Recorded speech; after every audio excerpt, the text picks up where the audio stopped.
You learn something new. You learn something almost every, people learn something almost every day.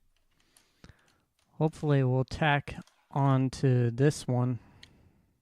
I don't know if it will though. That's the thing. Well, It there's a probably will. I was going to say there's a 50% chance either way. You know, Anyway, I see the yeah, suite has started again. you start, call me Mr. Mr. Neutral part, Welcome back. Mr. Neutral here. Welcome back. hello, Gabe. hello, Mr. Neutral. Yeah, I mean, Hello, I'm making a Mr. joke Neutral. of it. Or at least I'm Um, trying to. Mhm. I'll admit, I used to be But good at just, making people. So go ahead. I was just gonna say, but just to kind of try to finish off the one point that I was making, my whole point that I was just trying to make was that there's no point in Microsoft doing the yearly upgrades thing if they're just not going to add any features on that rollout. At that point, just have your irregular updates and just call them normal updates. Yes, but the reason why Oh, that's Microsoft is interesting. doing that is because 25H2 is the base. They're going to be adding features that they may not Whoops. have been able to add. Yeah, but what has Microsoft been doing for the past year? There was a year between 24H2 and 25H2. boy. You mean to tell me in that time they couldn't code a single feature? Not one? Well, A company That's worth weird. billions and Wow. billions of dollars with the amount of employees Microsoft has, they couldn't find one feature that they to put out on release day. I mean, but I they're- think they're just rolling it out per computer basis. Like, we didn't all get 25H2 at the same time. well, no, but that part makes sense to me, Tim, because the update servers can only handle so many at one time, so you stagger it out. That makes perfect sense to me. The part that doesn't make any sense is if you're just taking 24H2 and just putting a new name on it, then what's even just the point? Yeah, fair enough. But yeah, Microsoft is, I don't know.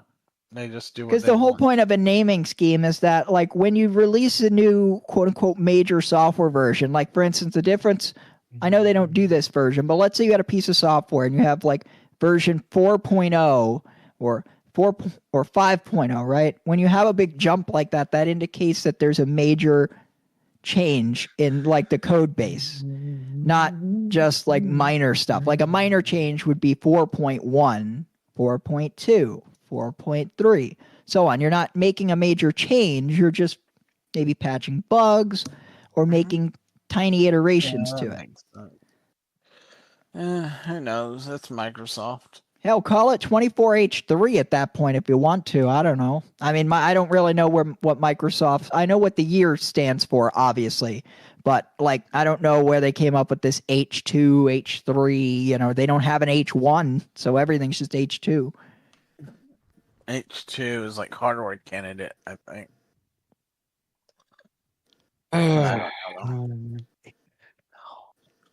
Oh, Aaron's got his camera back on. Nice.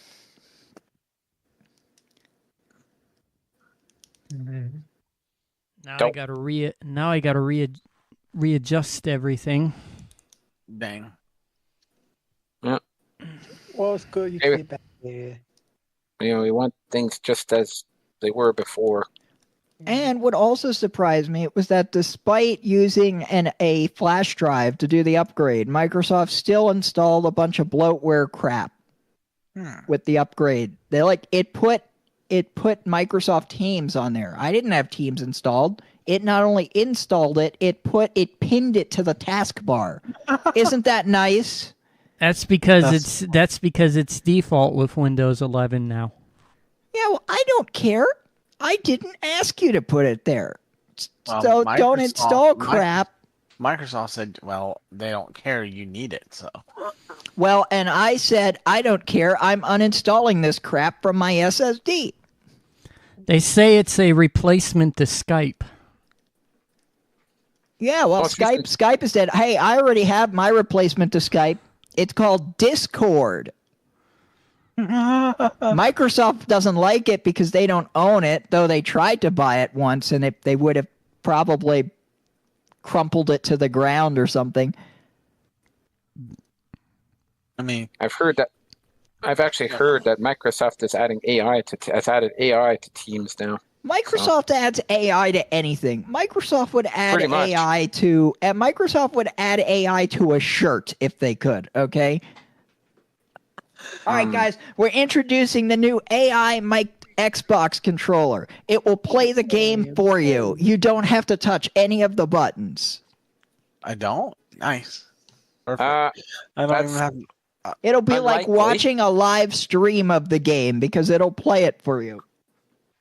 that's very unlikely, but I see where Brandon is going. Yeah. Introducing the new AI clock.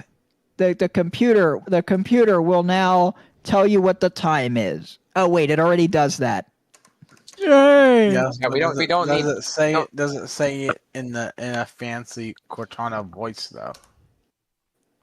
Yeah, well, people don't need That's that. what we really want. I mean, if you turn accessibility on, it probably could. What's that line again? Oh yeah, most of the time it's like, was it the? Oh yeah, Microsoft SAM, unless they've discontinued that. Of course You know, they have. we actually have a customer, a client where I work that is blind. Oh, And this lady, now it takes a lot. Like we replaced one of her computers. I think the old one wasn't 11 compatible. And one of the techs spent, I kid you not, probably like an entire workday and a half Wow. getting her set up because there's a lot of like, she has to get it set up just right so that it works with all of her voice to text and everything. She has a fancy scanner that when you scan a document in, it automatically reads off the text of the document for you Oh. and everything. So, and of course, she Not really uses a lot of keyboard shortcuts. But once you get this set up for her, this lady knows her way around a computer better than some sighted people. It's like whenever Oh, really? now it's almost going to be like anytime I get someone who can't follow simple instructions that I give them verbally over the phone for how to do something, Mhm. I'm almost going to be like, how is it that a blind woman can find something on the computer and you can't? I wouldn't Yeah, say that's- that to anybody, but yes. Well, I don't obviously I don't say that, but that's kind of what I'm thinking. I'm like, you can't click on this one button No, I can't. with I'm your sorry. visual sight, but this lady can figure out where the button is without literally being able to see anything. Yeah, I'm sorry, but I can't see where the button is. Hmm. I can't see. Oh yeah, where- what's your excuse? Are you blind? No, but wait, who? I want to speak to your manager. Sorry, they're on vacation this week. Please leave a message. Mm. Leave a message. I'll call back next week. Don't think I'll. And they'll be on vacation then too. Wait, what? I'll be on vacation then too. Yeah, so that's got to look. Ugh. Anytime the thing is, so a lot of times we'll get some like telemarketer calls or something, or they'll ask to speak to one of the owners, and if it becomes clear that it's not like a client or something, and it's like a telemarketer, they just never get through. It's always, oh, sorry, yeah, they've left for the day, or they're off today, or they're out sick today, or they're out in the field all day or something like that, you know, and then they'll ask when they call back and I'm like, I don't really know. They're the owner. They just come in whenever they feel like it, which is not technically, it's not inaccurate statement. So then they'll just call back and a week later be like, yep, sorry, they're off today too. And it's just every time they call, they're never there. Are they ever that's like? one way. How are they off every day? Has anybody Yeah, ever, it's like it just so happens that every time that one telemarketer calls, they're never in the office. Yes, that's the way it should be. And the crazy thing is, because they're reading off of a script, they can never refute. No, they cannot. They can't be like, you're lying to me. They can't That's, say that. the funny ones are the ones where I'll say, okay, but if you give me a callback number, I could pass it along to you. I'll pass it along, and they'll give you a call back. Like, well, we don't actually have a callback number. I'm like, I'm sure you're a very legit. I'm thinking to myself, that means you're probably a very legitimate business. They are so legit that they do not have a callback number. That's how legit they are. Then again, Microsoft doesn't have a callback number, but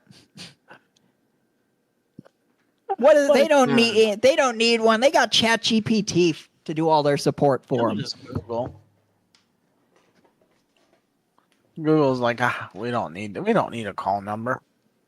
Ow. Look, you want to know how to do text. You need customer service for Google. Where Google is literally tech support for every problem that you ever have for anything. So why don't you just Google it? That would be Google's answer. Just Google it. I can't get into my Google account. You sure. Just go ahead and Google that, and our wonderful Google AI summary thingy will give you the solution. But I think so. Yeah. your summary didn't help me. Oh, well, tough shit. Guess you'll just have to make a new account then. I guess I have to go to Google's headquarters. Hey, good luck with that. Oh, yeah. How? They'll let you in. I don't think so. I think they probably have security there. They're like, I need to speak. An old man goes there. I'm like, I need to speak to the Google man. Yeah, I need to speak to Ajit Pai, right? Or Ajit Paichi, or whatever the fuck his name is. I need to speak to the gentleman who's a different Be right color back. than me. Got to take care of a That's Whose fine. name I can't pronounce. I need to speak to them right now. Right now, I need to speak to them. Where are they? I have a problem with my Google account. I It'd figure be they the can same. help. It'd be the same thing if someone like went into Walt Disney World and they weren't satisfied with the service. I need to speak to Walt Disney right now. I'm gonna. Sir, he's been dead for like 40 years. It's okay. I'll wait. I'm gonna open my window. It's a little warm in here. I'll wait. I'll wait to speak. Yeah, to wait, them. and then it'll just be like a SpongeBob episode where there's a French narrator. 10,000 years later, and it's just their skeleton still waiting. Oh yeah. It actually got to like 38 degrees around here for Mori.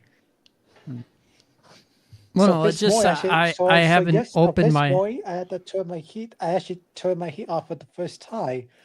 That was actually my first time trying the heat with a new air heat system.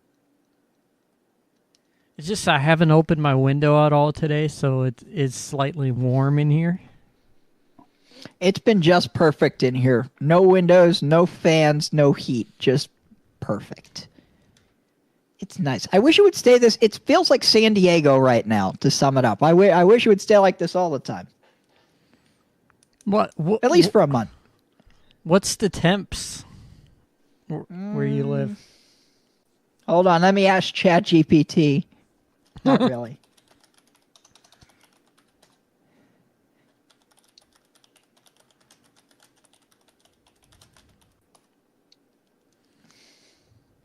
$57 right now. That's not bad, and it is. All I have to do is just look on my phone for the temperature. It is right now currently 79 degrees. All right. And it's clear skies. Who did what? It's 79 degrees right now of clear skies. Oh, okay. Weather report. All right. Pardon me on that one, Aaron. I'm sorry about that. I wasn't sure what you were talking about for a second there. Well, we are in our fall and winter phase now. Fair enough. Well, yeah. I mean, that's not entirely. The temperatures decrease when we get into our fall and winter. No surprise there. Now, if we were like up in the high country, it'd be like in the 50s. Well, it would probably be a lot colder. 50s for the daytime high and like That's 30s for the low. That's kind of an assumption on my part. I do apologize for running away like that, but I needed to, use the facility like Aaron mentioned, like Aaron did earlier. it was such a nice day out here today that we were able to get the back brakes done on my car. Nice. Yeah, they needed it because the last couple days the back brakes sounded so bad. They sounded like they might disintegrate into literal dust, and they probably weren't too far off from that. Like the slightest amount of hitting the brake, and all you heard was Oh yeah. like Well, a brakes is the- grind, like the worst grinding noise that you've ever heard brakes make. Not a squeal, those are- a literal grind, metal to metal Well- grinding. Yeah. Well, that's you should. Well, according to my knowledge of my vehicle knowledge, if you hear squealing, it's time to replace the brakes. And well, of course, with the grinding, that's that means the brakes are overdue for replacement. No, those have been overdue for like it's 6 months now. But the problem is every time I wanted to go do them, something else on the car needed to be fixed. So Prioritize, yeah, that's always the case. suddenly the brakes decided, you know what? I will hold out no longer. So you're going to make me priority numero uno. Mm. So that was. I'm sure that task cost you a pretty penny, Brandon.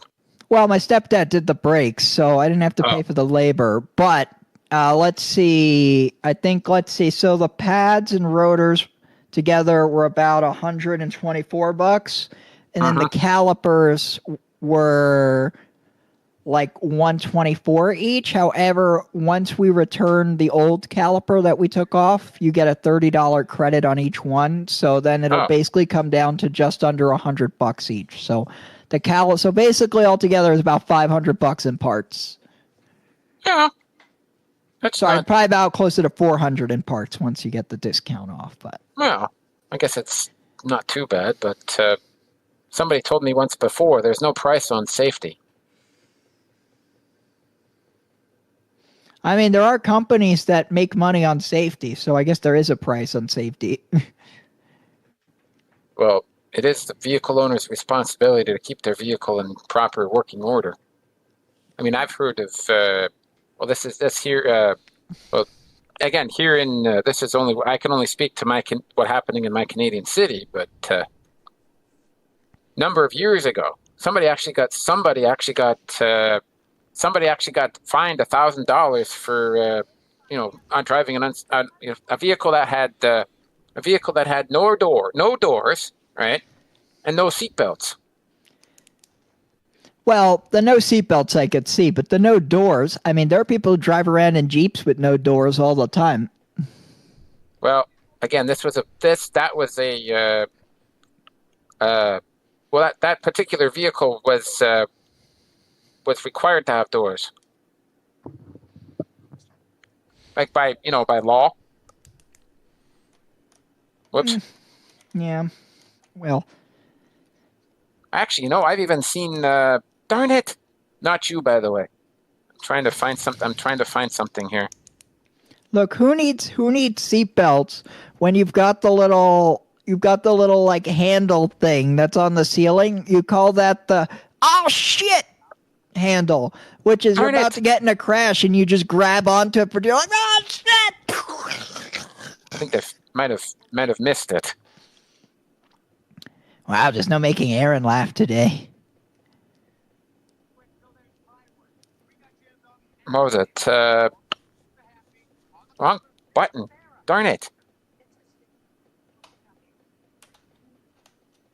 Okay.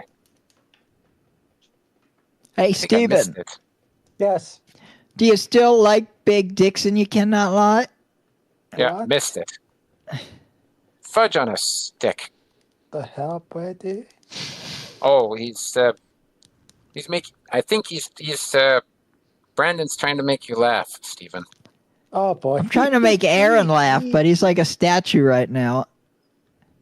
Well, like I said, I used to be good at. Oh no, there we go. I used to be pretty good at making people laugh myself, but I've lost that knack. Although, it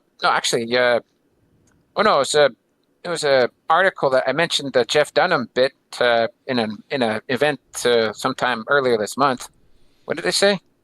Oh yeah, there was what did he say?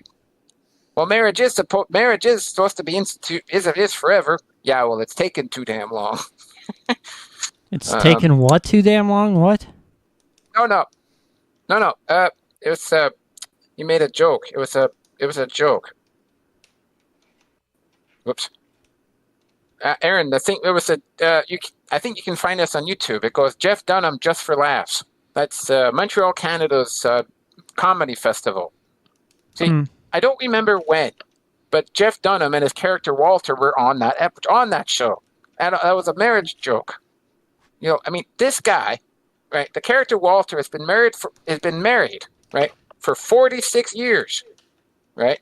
So naturally, he's going to get old and grumpy. You know, so you've been married what, 46 years? That's right. That's right. What was your happiest moment of your life? That was 47 years ago. You don't have to be old to be grumpy. That's for sure. Well, that's true, but most of the time, that's what happens. Anyway, speaking of grumpiness, Aaron, how is Tigger taking to the new dog? Just fine. He's not unhappy about having someone else in his house. Not really. What's the other one was I going to say? Because I know when my parents, they brought in a dog into the house, and they still to this day will not get along with each other. Yeah, Oreo and Grayson. Well, Tigger's kind of the opposite. He actually came up to the new dog. Well, then again, Tigger was accustomed to having a dog when you guys had the other dog. Yeah. But still, cats typically don't like new things, especially when those new things are animals that are not the same species. Well, even if they're the same species, they still don't like it usually. Well, in this case, Tigger, don't mind. Well, he's still probably going to make sure the dog knows that it's his house and he rules the roost, not the other way around. Yeah. They gotta make sure he sets the record straight that dog, you may live here. This is my house. I run this bitch. Oh my god. And if you take one step out of line, I'll take my claw and I'll whack you on the nose with it. Well, I was going to say, that happened what was that? Oh yeah, when my parents rescued our brought a former street feral cat in. Well, yeah, I mean the cat that I had at the time, right, didn't like him, but eventually they kind of, they got used to each other, and eventually, they actually in the months after that, they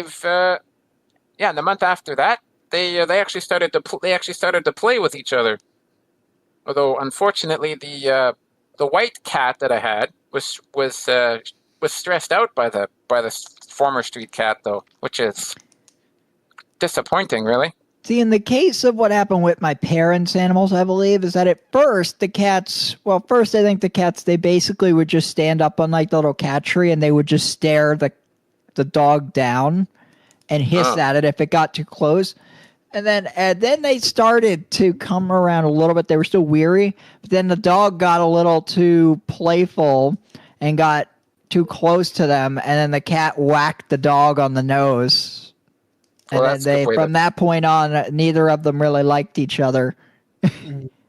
Well, like I said, animals are like people. They're all different. Some are very accepting. It's amazing how quick the big ass dog backs down when it takes a claw straight to the nose, though. Backs down like a little bitch. That's kind of a weak point in all dogs. That's why I say cats. They may be smaller than dogs, but they're smarter, faster, more agile. Oh, I don't know. Well, I see where you're coming from, Brandon.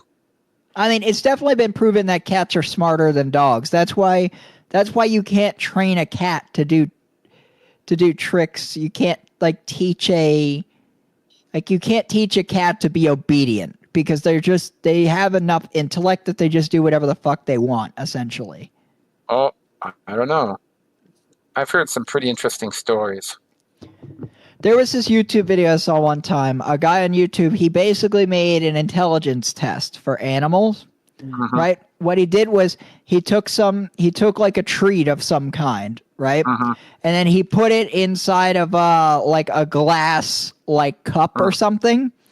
And then he let the dog try to get the treat. And of course the dog just sits there trying to stick his huge ass mouth in it and couldn't get it because his mouth was too big for it, right? So it's 6 video clips of the dog trying to get the treat unsuccessfully in 6 different situations, right? And I think the only one where the dog was actually successful was when he was able to knock it over and the treat fell out, right? And then so it's 6 minutes of the dog trying to get the treat. And then at the very end, they just have one clip of the cat, and the cat literally, I kid you not, literally just reaches his paw into the cup, pulls the treat out, and just eats it. Just like that. It took the cat 5 seconds to figure out how to get the treat, and it took the dog 7 tries to do it. So it kind of proved that the cat was smarter because the cat was able to analyze the situation and come up with the solution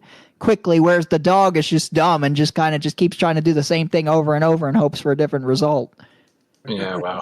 The cat's oh, I know how to do this. I'll use my paws. I can grab things with those. Oh, I was thinking about some other thing years ago about some traffic related story about a swan causing a traffic jam. Stupid. What was that comment was? Oh yeah, something about a swan. Yeah, a swan that got loose. It's too bad Robin's not here anymore. He'd love this. But anyway, what did they? Oh yeah, said it stumbles around for a while before realizing, hey, I can fly. Animals are dumb sometimes, but they're funny. Sometimes being dumb is funny. Hey, Aaron, there you go. That's a good idea for a stream or a video one day. You can give your cat and your dog an intelligence test. Aaron's distracted at the moment. Maybe. Yeah, just what you do is you take a treat, you put it in a glass cup or something like that that's narrow, and see which one can figure out how to get to it quicker. I guarantee you Tigger wins. Tigger isn't exactly a young cat anymore. You don't have to be young to go stick your paw in a cup to get a treat. Well, that's true. So, Art, Actually, did you get your computer to 11 yet or no? Well, I just managed to sort out another issue I was having. As I said earlier, well, see, with the exception of the CPU, everything on my current PC is Windows 11 compatible. Well, what CPU do you have? What generation is it? I do have I think it's the Celeron generation. Celeron, that's the type of CPU, and it's a really shitty one. Well, it works for me. Slowly, I'm sure. Robbie's back. But if you share us your task manager, we could tell you the generation. I've tried to. Robin's back to make us all happy again. Yep. I tried to make you laugh, and you were like a statue. It was like trying to get the Statue of Liberty to laugh. Hey, look, that made him laugh. What was I going to say? Oh yeah. But I'm Tess. Jeff, what did they say? Oh yeah. So Walter, do you have kids? Yeah, I got kids. What did they get you for Father's Day? A card that said I wasn't really their father? That's awful. No, that's what I asked for. That's funny. Well, you like my haircut? You guys won't have to worry about me being on the call next week. There'll be a special guest in the BGRN studios instead. That's it. That's if the show even continues to season 3. I doubt it won't. There's no Sorry? I said I doubt it won't. Oh. I'm okay. willing to bet it will. Tim, what do you place your money on? I think it will. Well, it probably comes as no surprise, but I'm neutral. When aren't you fucking neutral, Art? Art, come on, Art. Come on, get you. Need to make a the fucking day decision. Art takes a side on anything will be the day that Putin surrenders in Ukraine. Well, we'll see what happens. We will see what happens on that. Hey, Art, you do know that even Switzerland isn't neutral anymore. Well, And they were neutral for like 100+ years. They literally just never took a side in any major war. And now they're a member of NATO. So, Art, are you for Russia or for Ukraine? oh, well. Actually, here's- I do take a. Can I answer this, Aaron? Go ahead. Go ahead. Thank you. When it comes to the whole Russia versus Ukraine thing, I'm on the Ukraine side. So he can pick something. I just don't. I get. Well, that's true that I can take a side. I usually don't. However, But see, that's a very easy opinion to do in Canada, USA, is take the Ukraine side. Now, if this were Mother Russia, you'd probably be executed or sent to the gulags for saying Well, that. well, again, would. as my twin brother said, better to die on your feet than live on your knees. Except they'll have you on your knees in the gulags. Don't. You No, will there's something else. you will be doing forced labor until you drop dead, and even then we'll pick up your corpse and still make it work some more. Well, anyway. I don't know if you guys have ever seen the documentary of like Russia's like one of Russia's like most cruel prisons. I think it's called like Black something, and it's in remember. like it's in like Siberia, and it's like super cold. You're basically whenever you're walking around outside of the cell, you have to be hunched over all the time in a very uncomfortable position. And then when you are in the cell, you're not allowed to talk at all. Period. That's nothing new. I mean, what was it? Oh yeah, when a place called Eastern State Penitentiary was being used, that was the norm. Yeah, but people still talk in U.S. prisons. Well, they do now. But back again, when a place called Eastern State Penitentiary was in operation, that was not allowed. Oh, But but here's the other twist to this Russian prison. Oh boy. You're not allowed to sit in the cell either. You have to stand. Oh, standing cell. I've heard of those. Yeah, you have to think, stand. You can't talk. You have to stand except for when you're for the designated sleeping time. That's it. I think, if I remember correctly, I think Alcatraz has a couple of those. But they've been out of use for decades. Just imagine, though, that existence. Standing on your feet all day, you can't talk, and yet when you do move around in the outside of the cell, you have to be hunched over in a very awkward position that definitely gives you permanent back pain. Well, again, there's thankfully the days of that the days of that practice are long over. Not in Mother Russia. Yeah, well, it's one of those things that what was it?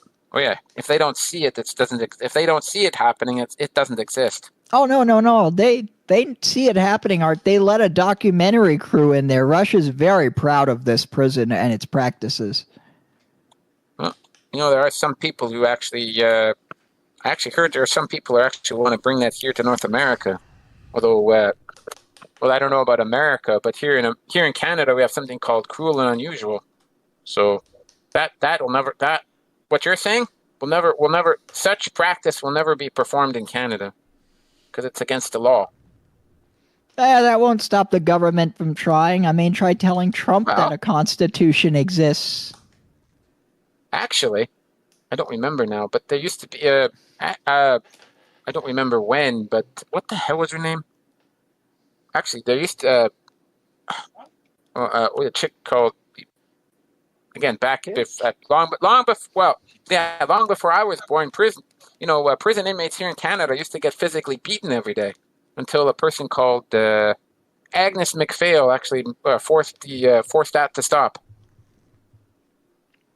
Yeah, the rise of cameras kind of helped a lot. No. See, security cameras didn't exist back then. That's what I said, Art. The rise of cameras brought forth cruel practices that existed in the world and kind of forced them out because the government couldn't come up with a good rationale for why said practices should exist. Hey, there's Little Wiener. Oh, shut up, Aaron. Little Wiener! Little Wiener! No, never mind. He's an L7 weenie. Actually, that reminds me. Charles has told me before about he used to know somebody who had a biker jacket that had L7 on it. on the jacket, I mean. Did it say weenie, Art? No, it just said independent L7. Did it say Aaron needs punched? Does it say that No. Dylan needs to? All right. Does it say that Dylan needs to abide by his punishments? No. I think it said. It Oh didn't yeah, s- so Little Said something Wiener, along that line. aka Darlene, you said that if someone called you Darlene yesterday, that they were you were gonna let them have it. So come on, let's hear it. Yeah, Darlene. Good Well, lord. that could have been a lie. Oh. Speaking of, is my camera Wrong working? words, man. It's working, but we can barely see you. Where the hell are you? I'm outside. Get in your studio, you fucking lazy ass. No. Well, It's actually nice out. Never mind. I mean, I I'm can not- make my studio pitch dark too. I'm not going to. I'm not gonna add fuel to that fire. It's actually nice out. It's like not in too the- bad over here as well, but like I It's like said, it in was the, raining, so Like in the 60s. Oh, that's kind of cold. There we go. Now all you can see is the boom arm and the reflection of my glasses. Yeah. Keep it dark. that's kind of creepy there. There we go. That's better. Boo! Although, then again, it is kind of fitting for the considering the season. You better call Ghostbusters. What kind of guests are Well, we gonna have in this studio? they don't, Or in Slim Shaky's studio next You're just week? gonna have to wait until Saturday to find I out. was going to. Yeah. I got. He's not going to get it away. I put that. I have to admit, I put two and two together on that one already. So Nope, Steven! whatever you're guessing, Art, I What the guarantee fuck? you're wrong. Okay, now it's time that we kick Steven. No. Don't you 5, Yeah. 4. Ah. That was a good kid. Notice, Aaron, I didn't kick him out. I disconnected him. No, that's Oh, you should've- I should have did that with you. I apologize. You should have kicked him. well, in case you're wondering, Dylan, there was a little bit of a very No, I know. noticeable difference of opinion between Brandon and Aaron earlier. I'm not going to. In other words, there was a little bit of a power trip that happened, but it's over with anyway. now. that's what's the line again? Oh yeah, leave the past in the past. Well, until next. In week, this sadly, there won't be a show next week. So Don't jinx it, Tim. In this case, if you're Art's twin brother, Don't be a bitch. Well, he's more than that, but I'm not going to get into it. But Art, as I was saying, whatever you guessed for this Halloween costume, you're wrong. There's I would guarantee I would be willing to put a whole $2 on if you guys spent the entire rest of this show trying to guess what it is, you wouldn't get it. I'm probably not going to even bother. But like I said, I'm not afraid. He's not going to bother. What? I mean, you guys are welcome. You guys are welcome to guess. I like I said, it's not Brandy and it's not Slim Criminal. Okay, so I'm not gonna guess. I'm gonna find out on Saturday. As I said, I'm not going to bother guessing. But unlike, well, and this kind of goes without saying, but unlike my twin brother, I'm not afraid to admit when I'm wrong. Okay, Art, but you said you would put 2 and 2 together. So what was your guess? Well, actually, it was one of, I thought it would be a combination of the two you mentioned, DJ Brandy and DJ Slim Criminal as a DJ Slim Criminal wasn't popular, so they got retired. And then, I think Brandy's just kind of she needed a vacation this year, so we needed to get someone else. Well, anyway, we'll see what happens, won't we? What's up, Tim? I was going to. All I would say is I wouldn't recommend kicking the special guest, Aaron, because they will make you pay. Don't. Actually, speaking of Halloween, they will not make you pay. I've got a bit of an update on Halloween myself. Oh yeah. Well, as you might remember, I don't remember if it was in Brandon's show or Aaron's that I said that I've actually stopped. This place has stopped giving stopped giving candy out. Well, it turns out that I was wrong. Well, I wasn't completely correct on that one. I know we did stop for 2 years, but we're going to get back into it. Oh, are you? At least for a little while. Yeah. In this case, it will make all the kids happy too. Well, because I do remember, some kids come up with some neat costumes. Because there was the one year, if I can finish. See, there was the one year where a kid actually came here dressed up as a digital monster. If you ever watched that TV show. And if you are wondering, Friday the 31st.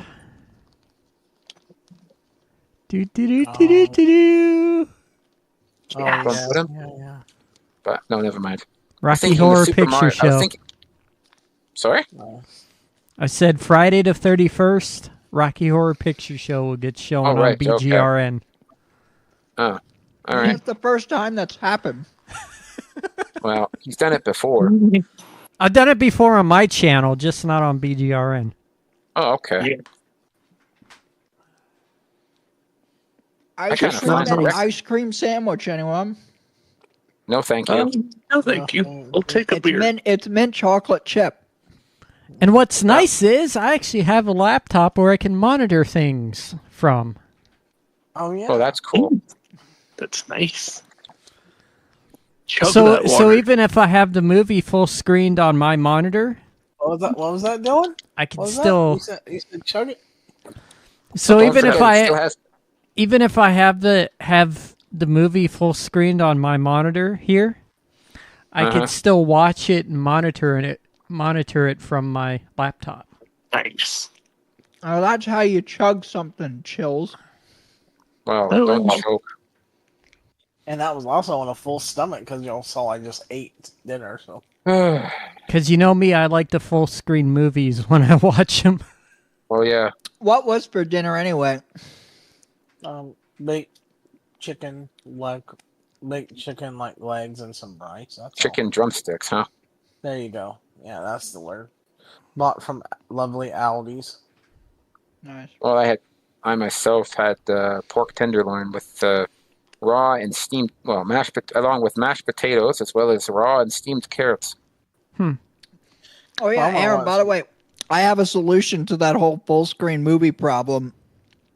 It's called I full screen it on one monitor and monitor the chat on the other monitor. 2 monitors are great. Why do that when I have a laptop to do that? I also have a laptop to do it. I've got this this is a laptop. I've got a laptop over here, and I've got the other HP laptop behind me. I have to keep them in my room. Oh, and I have an update available on. But why go back and forth between like different parts of the room when you could just move your head like 2 inches this way? I mean, I can move the laptop closer. It doesn't have to be where it's at. Tim, I'm willing to bet you have 2 monitors, right? Nope. No? He just Really? has one. Yeah, I also You only always have would one. strike me as someone who would do 2 monitors because you're always a tinkerer and all that stuff. Yeah, I don't like moving my head. Oh, there you go. See, I first got the second monitor like one of my last years in college because I just needed it to be more productive. It really helps with coding. Like if I can code on the one monitor and then test it on the other monitor, it makes it faster. And then it came in handy for shows. Like the second I started doing shows with the second monitor, it's like you can't go back because now I can have I can have the chat open on this one, Spotify and Spotify and OBS open on this one. I can queue up YouTube videos on this monitor while a full screen YouTube video is up on this one, and it just makes it a lot easier to do things. I mean, yeah, fair enough. Fair enough. That's the other thing. You can't drag and drop a tab from a different computer to another computer. Well, that's unfortunate. So, like, Aaron, if you wanted to queue something up on the laptop, you couldn't just drag and drop it over onto the desktop. So that's the one flaw without it. I used to do what you did, where I just used another laptop as a second screen, but it got annoying. So I'm like, man, I wish I could drag it over here, but I can't do it because it's a separate computer. I mean, I used to be able to run multiple monitors, but that became a very big ouch on the electric bill. I was just about to say please. something along that line. Modern monitors, Aaron, they use no electricity. No, It's this all- was what is this it's all was LED back in these days. This was back in the day, though. Yeah, I know. That's what I'm saying. These days, you could let those monitors run 24/7. They're going to use like very little juice. But I mean, I have a Your tower probably uses more electricity in an hour than both two monitors would use in an entire day. Well, my power supply is more eco-friendly than, because it only had my system only has a balanced power plan. Oh. I love high performance. Ugh. I mean, if I wanted to go high performance, I'd have to take it out of the AMD setting. Oh. If I to want do a that. game, I can use my desktop or my recently acquired Xbox 360. But I just leave it balanced and I don't worry about it. Hey, Tim, guess what I got? What you got? Michelob Ultra. Very nice. Here we go again. Ice cold. Lucky you. Tim's trying not to drink any beer right now. I have a And then- doctor's appointment next month. And then Tim, I just use performance when it's needed. You know, I wonder if I play a DVD on the Xbox 360, I bet it'll look better than it does if I play it on PC. I bet it'll look better. Yeah, it's Because a PC can play DVD, but it's hard to display it with the DVD's resolution. Yeah, Tim, you want to know what my most recent tech acquisition was?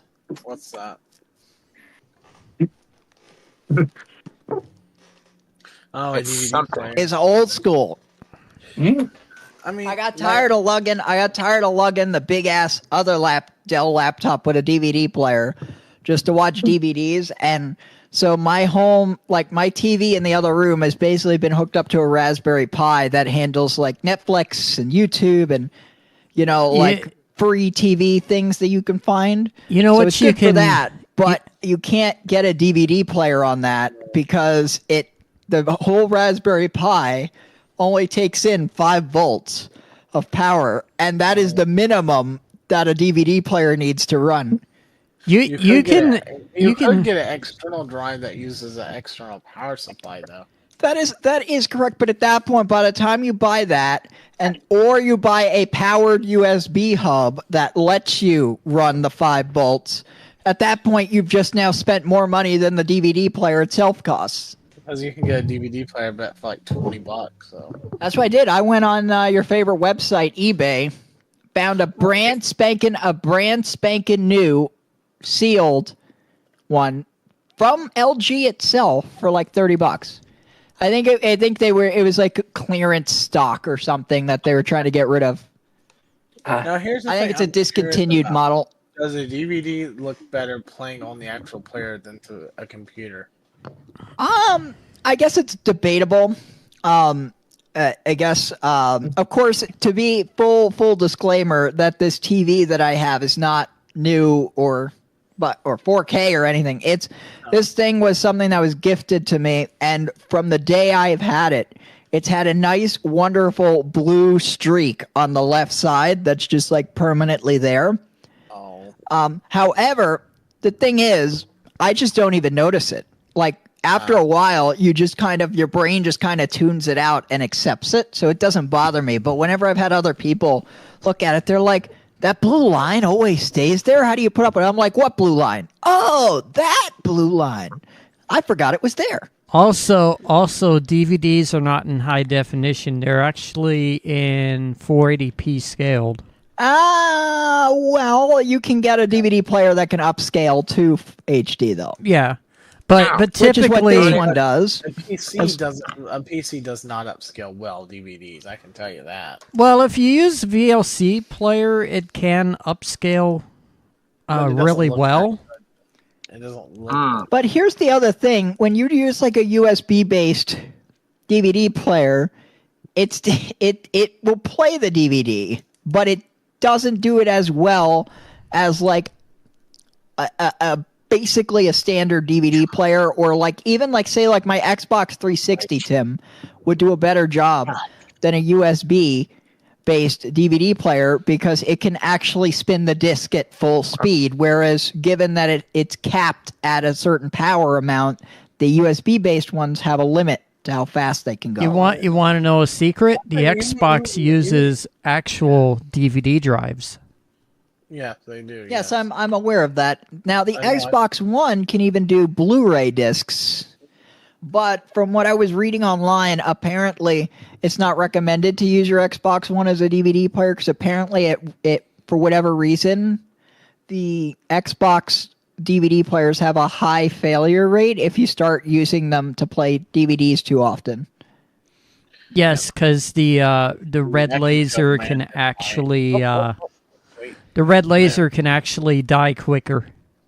There you go. There's the Xbox 360 that I got. So yeah, I thought about just putting my Xbox 360 in the room and using that as like a DVD player, and it would have worked, but I decided, you know what, whatever, I'll just buy an actual DVD player.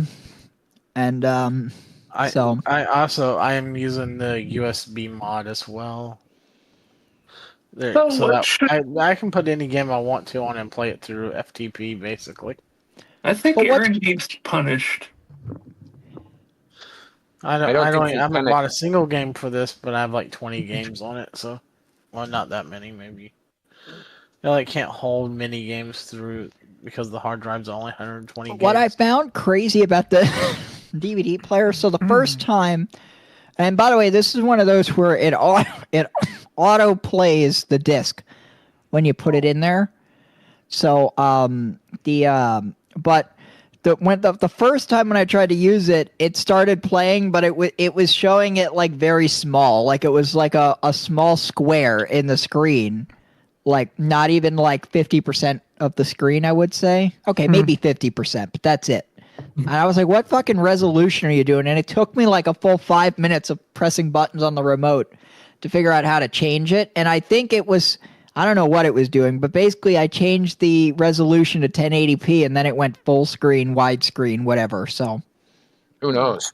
But this thing apparently will let you watch it in 480p. I'm not sure why you'd want to watch a DVD in 480p. It'll look terrible on a big screen. Because a lot of movies are actually encoded in 480p. But then you can also watch it in 720, or you can watch it in 1080p. Of those options, which one do you think I choose? Well, 1080p, of course. All it really does is all it really does is upscale the 480p video. Now, are you sure that they don't have, like, because they do have high definition DVDs. Yeah, it's HD DVD that failed. That's what the Xbox 360 tried to go with. Well, no, Blu-ray basically is the same thing. It just won out, the Blu-ray branding. Yes, it did. Blu-ray did win. But there was a time, then it also though, kind of is one of the points.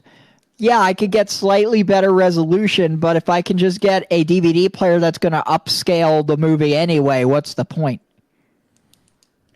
I mean, yes, but DVDs, I don't know. I can try. I want to see how well the Xbox 360 will upscale. Yeah, because the original output of the DVD is 480p. It is? Oh, I can tell you, it doesn't look too bad. The DVDs are quality, I would say, is probably about the same. Now, it may be, to be clear, it may be a little, if I played it on this monitor here on the computer, it might look a little better just because this has got a modern, like, IPS monitor that's got, like, the best, like, color range that you can essentially get on monitors. Versus this TV, obviously, given that it's got a blue streak on the side, its color palette isn't what it used to be. I was gonna ask, are you gonna use the DVD player for the movie marathon? I am currently debating. So there's two options I can do for it. I can do what I did last year and just use the Xbox 360, or what I'm thinking of doing, because I may like it better, is using the Raspberry, is hooking up, even though I can't play DVDs directly on the Raspberry Pi, I could take the capture card from the laptop, plug it into one of the USB ports on the Raspberry Pi, run the capture card to the DVD player, and then stream it on the actual Raspberry Pi. The downside to that is I wouldn't have the mixer and I wouldn't have the mic. So it would just be strictly DVDs, and we would be using, basically like the built-in OBS, like computer audio capture for the audio. Oh. Why not just plug the capture card into the laptop? Wait a sec. Well, you realize that's how it is now, but you realize also at this point the laptop is a stationary desktop in the current setup. Like, I can't have all this crap plugged into it and actually take it with me. But the thing with the movie marathon, Aaron, this happens to me every year, is after about like 8 hours of like sitting down, your legs start to get cramped. And so then you just kind of want to get up and move around or lie down or do anything than sit in this chair. So what I end up usually doing is then I usually end up moving to the couch and like trying to watch the movie like from a different laptop, from the cam upstream, but then I have to watch it on the little player. My thought process this year is I could take this laptop, because Tim knows how light this laptop is, and I can basically stream it through the Raspberry Pi and then use this laptop to chat only. And then essentially I can get the best of both worlds, where I could just lie down at any point in time. But then the problem is, of course, is that then I'm going to be stuck in there in the bedroom, But like I said, I haven't decided. It's still a thought process, but the option is available. My point is, I just kind of want to find a medium ground where I'm not stuck on this desk. Oh, essentially. well, that makes So sense. I have a vote that Aaron should do. Oh boy. I think he should change my name back to DJ Chills. Oh, change it back to that's not- Darlene? Sure, that's got you not- right covered right now. That's not up to Oh me. no. It's up to. I'm back. There you go. There you Request go, approved. Darlene. Hey, Darlene. How you doing, Darlene? How you doing, Miss Darlene? This is I don't know pretty- why Chills comes back for this torture every week. He could have Must quit a have- long time ago. Aaron invites me. There you go, guys. That's the special guest. We're I gonna have was just DJ about to say. Darlene in the studio. Darlene likes to be Ah. punished. What was I going to say? Glutton for punishment, apparently. Yeah. Well, with a name like Darlene, you can't blame him. So. Well, Like- that. Well, Darlene said to bite you, Tim. My clothes. Huh? Tim, well, Darlene said that. I think. Yeah, I was going to say. I think Darlene wants Tim to bite him. That's Would what you I was like gonna my- say, Art. God. would you like my foot up your ass, Tim? No. No, Darlene. You can Are put you up. sure? Are you sure about that, Tim? You know, you could.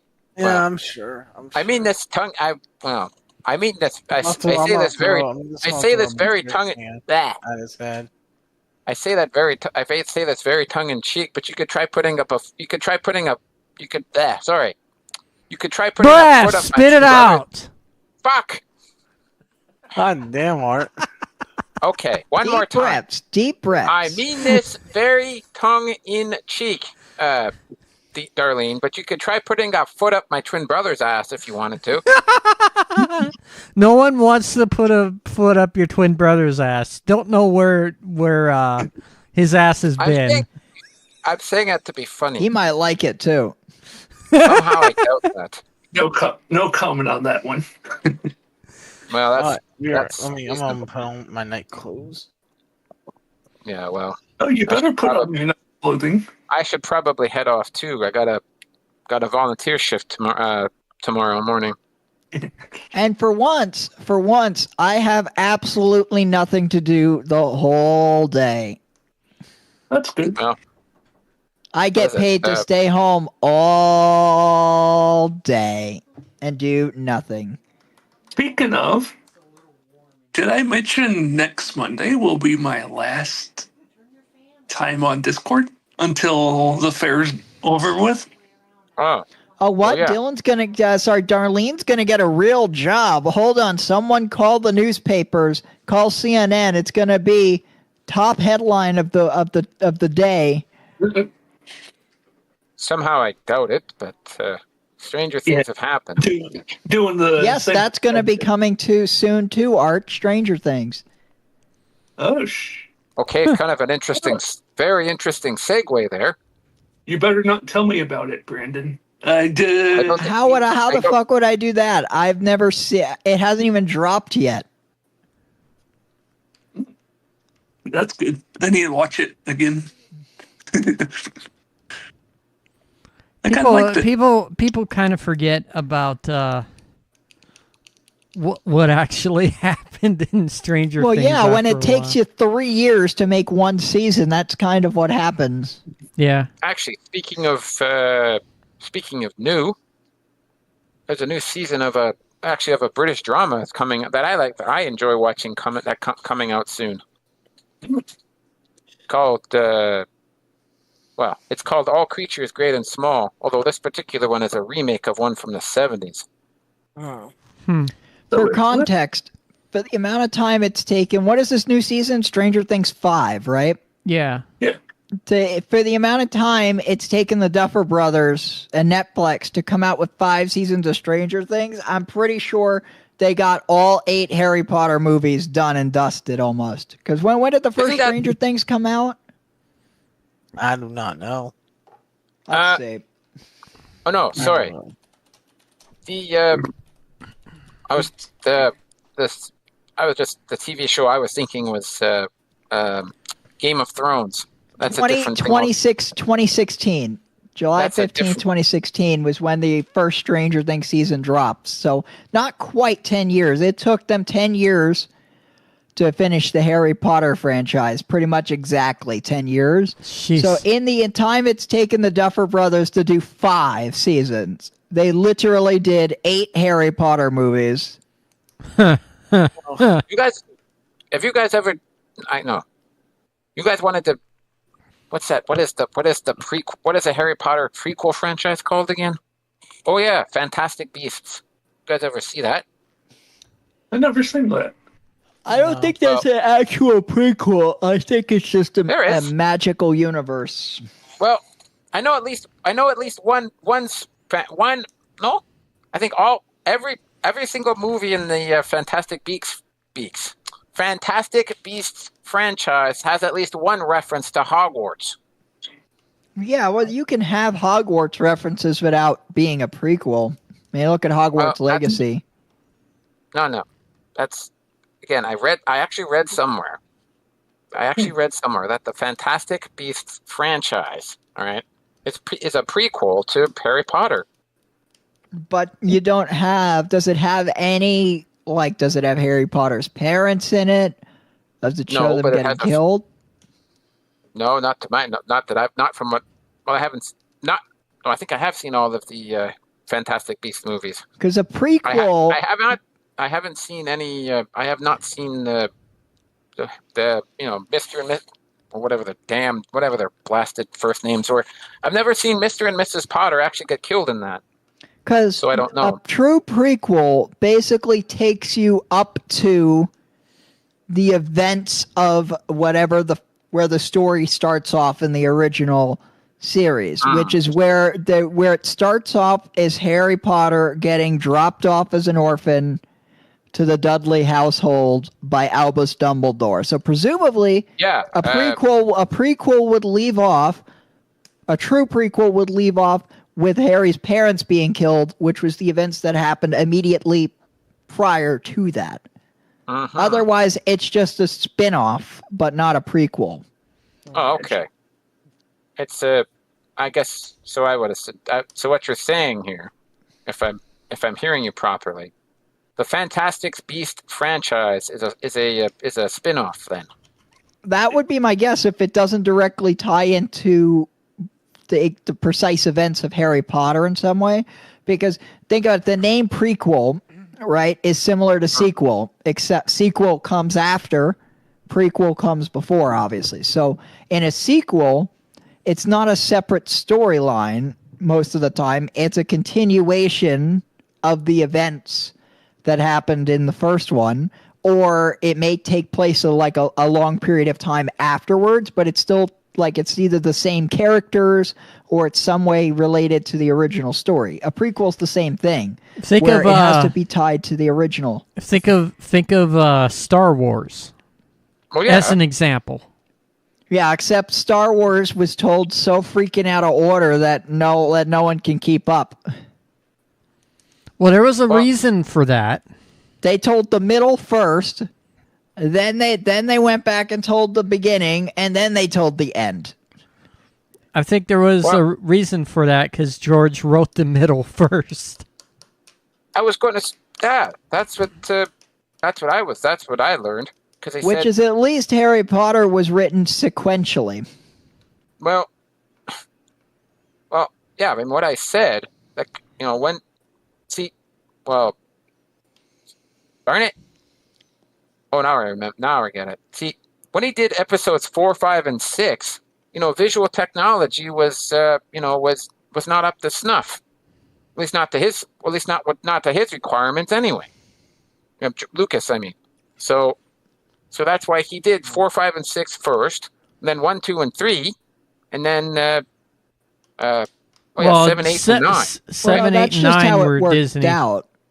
Pardon? That's how it just worked out, I think, though, because George Lucas made his own graphics for the original Star Wars to get them as close to how he wanted it as he could. I don't think he ever was able to get it 100% because the technology wasn't there, but he was able to get it close by making his own graphic studio. But that was part of the problem, was that it also made it very expensive to make. So, not to mention, when he did the first Star Wars, no one knew that it was going to be successful.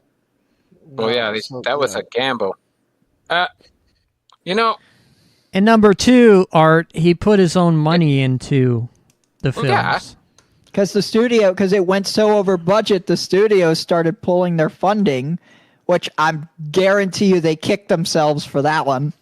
What I was wouldn't it? doubt it. Fox? What was it? 21st Century Fox or Or 20th Fox, century. Yeah. 20th Century Fox?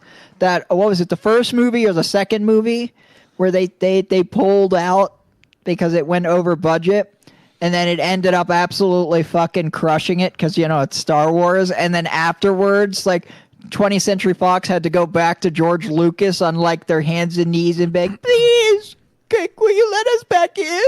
George Lucas like, I don't know. I don't know if I want to work with you anymore. Well, the original thing was he wanted to do it on his own, But he needed the money of the big studios. being on his own, he had creative control. The studios wouldn't be able to muck with his Idea. movies, like editing wise. Like the studios always do. They like to say, Mess it "Oh, up. you must edit this out or this out." Oh yeah. Of course, you do know that it also depends, because if you get a successful enough franchise, those roles get reversed, where the studios, they'll be like, they'll give you the money and no strings attached just to have their freaking name involved in the thing. Yeah. And some kind of royalty rights, but they will literally let you run the thing your own way. That's kind of like what happened after the second Star Wars movie, and it became clear that it was just the Star Wars brand was just going to be absolutely astronomically huge. And so then the studios had to go back on their hands and knees. See, before, George Lucas had to ask the studios for money. After the Star Wars got successful, the studios had to beg George Lucas to be part of Star Wars. The roles got reversed. And also by the second like Empire Strikes Back, Lucas left the Screenwriters Guild. Oh. For the So- same reason, he didn't like following rules. So him leaving the Screenwriters Guild, he couldn't get directors like Steven Spielberg or Oh no, we're not any talking big J.J. names. Sorry. I said What? George Lucas leaving the Screenwriters Guild after Empire. He could not get bigger directors like Steven Spielberg or to do his movies. You do know that George Lucas basically is considered on the same caliber as Steven Spielberg at this point. And him and Steven Spielberg are really best friends, so Actually, well, you guys remember? I think I've mentioned this to you before, but you remember the movie E.T. the Extraterrestrial, right? No, I was born under a rock yesterday. Oh, come on! See, I remember watching a retrospective on that movie. Okay, and the reason why, because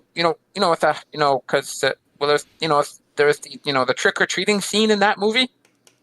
you want to know something, Art? No, I'm just about to tell you. E.T. is part of the Star Wars galaxy. Well, I know that. Well, I think what it was, okay, is that see, in the Halloween scene of E.T. the Extraterrestrial, there's a kid dressed up as Yoda, okay, right? See, that was Steven Spielberg, giving a nod to George Lucas, and then Lucas paid Steven Spielberg, returned a favor in Star Wars, one of the Star Wars prequels. I forgot which one though. I think it was one of the prequels. E.T. showed Yeah. up in one of the movies. They showed up in the Imperial Senate scene. So technically, E.T. is now part of Star Wars. Hold on Well- a second. Oh, yeah, So there you got that connection. exactly. Did Brandon mention Star Trek earlier? No. Oh, I thought he did. E.T. phone home. So Oh, there yeah. is a connection. I was going to say, if I can, I don't remember, but I think for a short while, I forget what it was. Some state was actually using ET as in a promotion for for using seatbelts.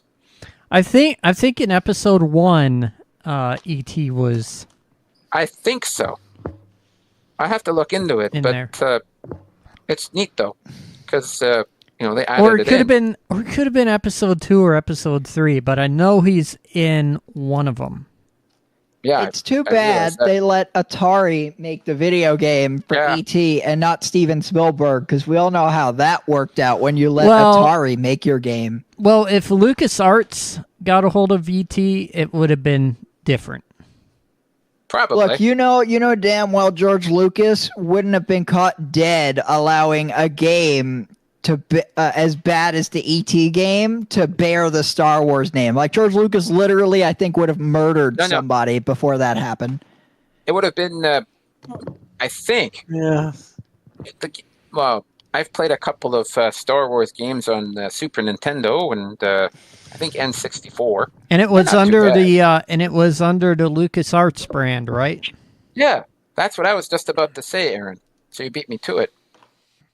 So technically, it's not actually Star Wars, but it's a same company.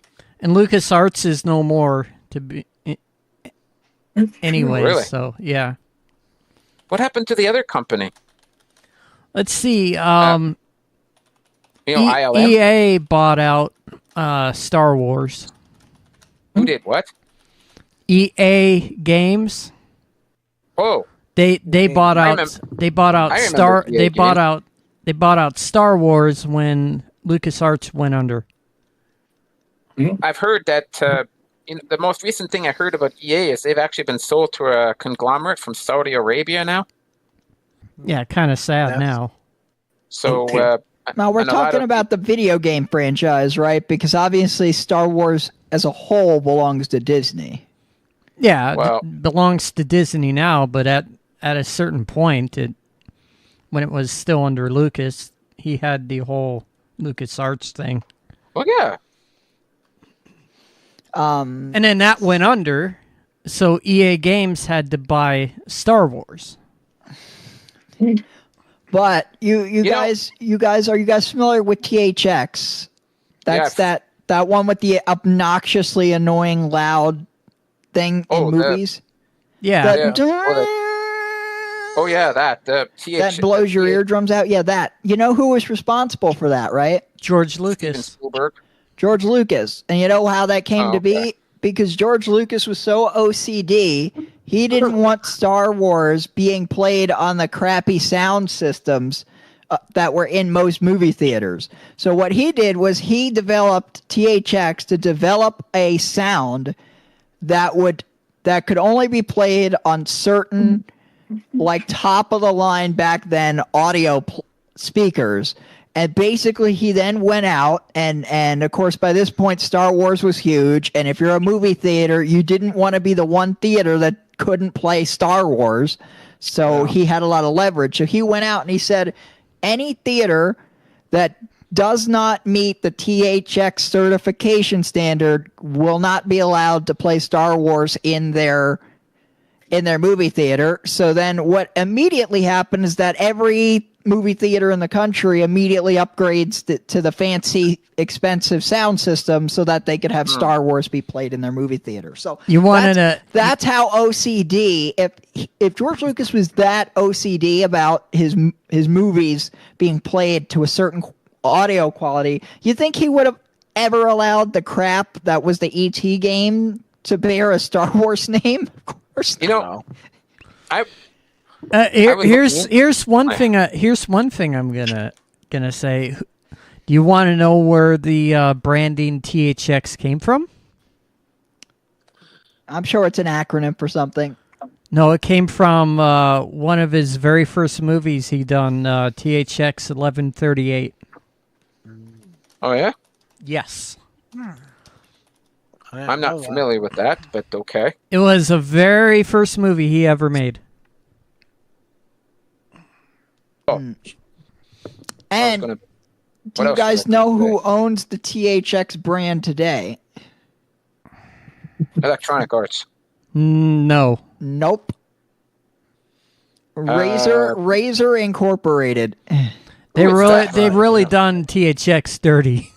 Basically, they're Razer is a company that makes like gaming Consoles? stuff, not game consoles. Like they make gaming Accessories. keyboards, gaming mice. Accessories, right? They do make gaming computers, though their gaming computers are shit. You want an example of a Razer product? There you go. Probably have one. Sorry, what? You're looking at it. I'm actually. Oh, Yeah, Cool. keyboard. compatible, huh? This is a Razer keyboard that I got on clearance at Staples. I think back then they were still letting us do the whole like employees got half price off a clearance. I don't employee remember. discounts, huh? But basically I think this was originally like a $60 keyboard, and then it Wow. was on clearance for like 30, and then I think I paid like 20. So Lucky you. But I mean, I got a good steal on it. But I mean, That's at not least bad. it works in Windows, you know. Mm. Anything will work in Windows these days. The one thing that Microsoft has done right since Windows Vista is drivers. Well, I never used They've Vista, they've mastered the art of the driver in a way that none of the other operating systems, not Linux, not Mac OS, have been able to do. In that you just basically plug something in on Windows and it just works. It just works. If it doesn't come with a driver, Microsoft probably has a driver built into Windows that can at least get the basic functionality working for you. Do you guys remember the Stone Ages of Windows XP where you had to have an install disk for your mouse? Oh God, I remember that. Like you couldn't just plug in your mouse and it worked. No. You had to install the driver. I don't know how you're supposed to install the driver for your mouse when you can't move the mouse. But or the same thing with your keyboard, right? It was just like you have to manually install a driver for your keyboard, which in modern days we consider to be laughably ridiculous. If you ever hooked in a mixer to Windows XP back in the day, it was terrible. Have you tried hooking anything up to Windows XP back in the day? It was awful.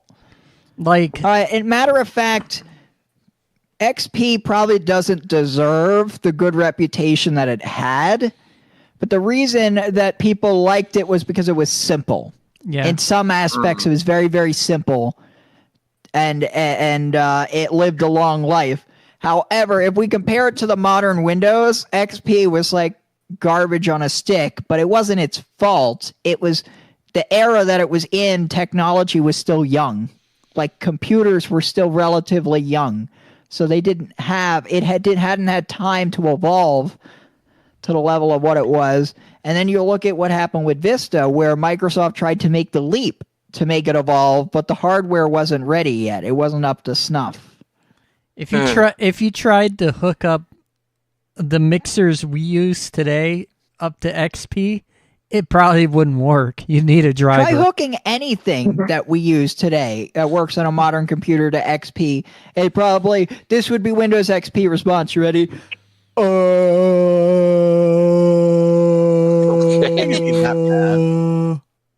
What is this? This technology didn't exist when I was born. Well, it depends on what it is. So I will give Microsoft Windows that. They made things easier these days. Easier? You can't get any easier with Windows in most cases with drivers. Literally any keyboard you buy, plug and play. Mouse, plug and play. 99% of things are just plug and play. Even when they give you a driver to install, most of the time you don't even need it because it just works fine. Like Dylan's mixer, it's a dumb mixer. You need a fucking driver for it. That's why I say anybody who's got literal software on their computer for quote unquote driver updates, unless it's for your firmware, you're a fucking idiot because Windows hasn't needed that in like 15 years. And Dylan should have gotten a mixer like what we had because ours is plug and play. Yeah, I might look into upgrading eventually. I don't know. I wouldn't know because I've never used a mixer. What kind of mixer do you have, Dylan? Sorry, Darlene. The Yamaha MG12XU. So how do you have to configure this thing? Is it all analog or what? I'm using the old style currently. Oh. But I can hook up a USB to it. He's too scared to use the USB. I'll probably eventually. The only real learning curve for me with the mixer was learning that you can't do. You have to pick one or the other. You can't do input via USB and output via USB at the same time, which to me was kind of silly because everything else, like you buy like a USB headset, right? It's input and output. But the mixer, you can do one or the other, but not both. So when I rigged mine up, I had to, when I was testing, I could get the input to work, but then I couldn't output with USB. So then I had to change it up. I had to do analog into the mixer and then use the USB for output. You remember what Juan said about the Behringer mixer? It has a unique cork where you can't use. I think he was trying to say that it was USB 1.0, but I haven't been able to verify that because it doesn't say on the box what type of USB it is. I think it's 2.0 because 2.0 is usually white. Yeah, but 2.0 can transmit and send audio at the same time. The way Behringer did these mixers is kind of stupid because they don't make the 2-track USB playthrough. I mean, if it's not USB 2.0, that is a problem since USB 2.0 is 25 years old. Don't know if you guys can see the way they that, did the circuitry in this board is just stupid. No, but Tim, I think what it was I think Juan was saying that for whatever reason they used USB 1.0. I don't know why you would do that. Like we're talking 1.0 for like the internal circuitry of the mixer, not the cable itself. It can't be. There's a ton up there. Because I can't think of any other reason why you couldn't do input and output unless this physical, like they literally could not be bothered to do any software for the mixer to make it smart enough to do that. My DJ Tech mixer that is still out in the garage, it could do input and output. Well, I would imagine any modern mixer that's built in or designed these days is going to have that capability. The problem is you look at Behringer, they're basically reusing the same design over and over and over with minor. But I mean, eventually, tweaks. I'm just gonna go back to my DJ Tech. Look, I mean, hey, look, I wasn't complaining because I didn't pay for this mixer. All I did was message Juan to see if he had any recommendations for mixer brands or like a mixer to buy. And he's like, "Hey, I got a spare one. You want it?" I was like, sure. Guys? Yes. I might hop off for the night and hang out with my dad. Hey, you've been here for what, 20 minutes? Yeah, that's good. Still counts. Yeah, it still counts. No, you haven't even drank Tim's warm beer yet. Oh, Yeah, boy. Actually, wait. Before I hop off, I'll chug this one. How much let me is get All right, but before you say that, we expect to see you hold this can upside down when you're done to prove it. It is not getting held upside down like Aaron's soda. AKA, he's not chugging it till it's empty. They're rookies, Tim. You really need to teach them how it's done. Well, I have to He's admit, done. He's done. I don't- Aaron's done. I don't drink beer all that often, so It's empty. yeah. Don't If boop. it's empty, we need proof. Come on, hold it upside down. If it's empty, then it won't matter because you won't have anything coming out. See? My can. Aaron first. He is. Look, I think your turn. Aaron most often than not drink. Aaron No, only drinks I don't have soda. X-ray vision. I can't see through that can. And gravity's going to pull all of the liquid down to the bottom of that can. So I want to see you pull it upside down so we invert that gravity. I got every last Oh, drop okay. for mine, and Yeah, I did too, Aaron. So then prove it. prove it. Prove it. boy. If Prove it's it, empty, lazy then you ass. have nothing to fear. I'm keeping out of that. You're See, you're he being won't do it. punished. See, we called Darlene's bluff, and he doesn't want to prove it because he knows he didn't chug it all He's the way. being punished for the last episode of season 2.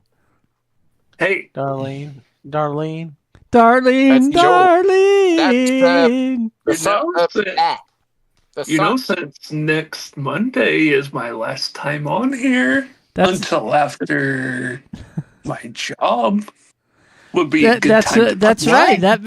That makes all the more to punish you for your last day here. Chills get a job. What? Stop the presses. Yeah, 18 days at the fair. Should be Wow. fun. All right, guys, I'm gonna hop off though. I'll catch you All right. later. I'll be in the Good chat night. though. Just remember, Darlene. you're an L7 weenie. Oh boy. Oh, look at that. Chills is employed for a whole 18 days out of 365. Hey, Well, it's What pretty kind good. of fair did they have in Florida? That's 18 days. I have to think look- it's probably a Halloween fair. Possibly. Oh yes, because it's No, past because last year he Halloween. was in the haunted house. He said. Oh, it might. They be might then. have a haunted house at the fair. Hey, you know what? He's the perfect one to have at a haunted house. If you walked in and you saw Dylan standing there, you'd be scared for sure.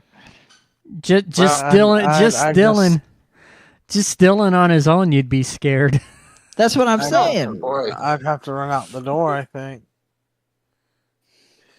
I'd be too scared to stay at that point. I'd be like, The, oh, the no. people who wear the Frankenstein costumes would be out of business, out of a job. Darlene would scare the hell out of me. That's all I gotta Anyway. say, Darlene. The song that Aaron and Tim were trying to do is called Jolene. By Yes, the way. we're aware, Art, but we're doing a parody version because it's fun. Okay. Oh, okay. Excuse me, I misunderstood. And also, it's not that different. It's not like it ruins it. Like Darlene versus Jolene, it's the same. Like the ending is the same, so it works out. Mm. Darlene, Darlene, Darlene, Darlene, Darlene. Darlene. See, it's the same tempo. Yeah, I guess it. Now that you mention it, there is a similarity.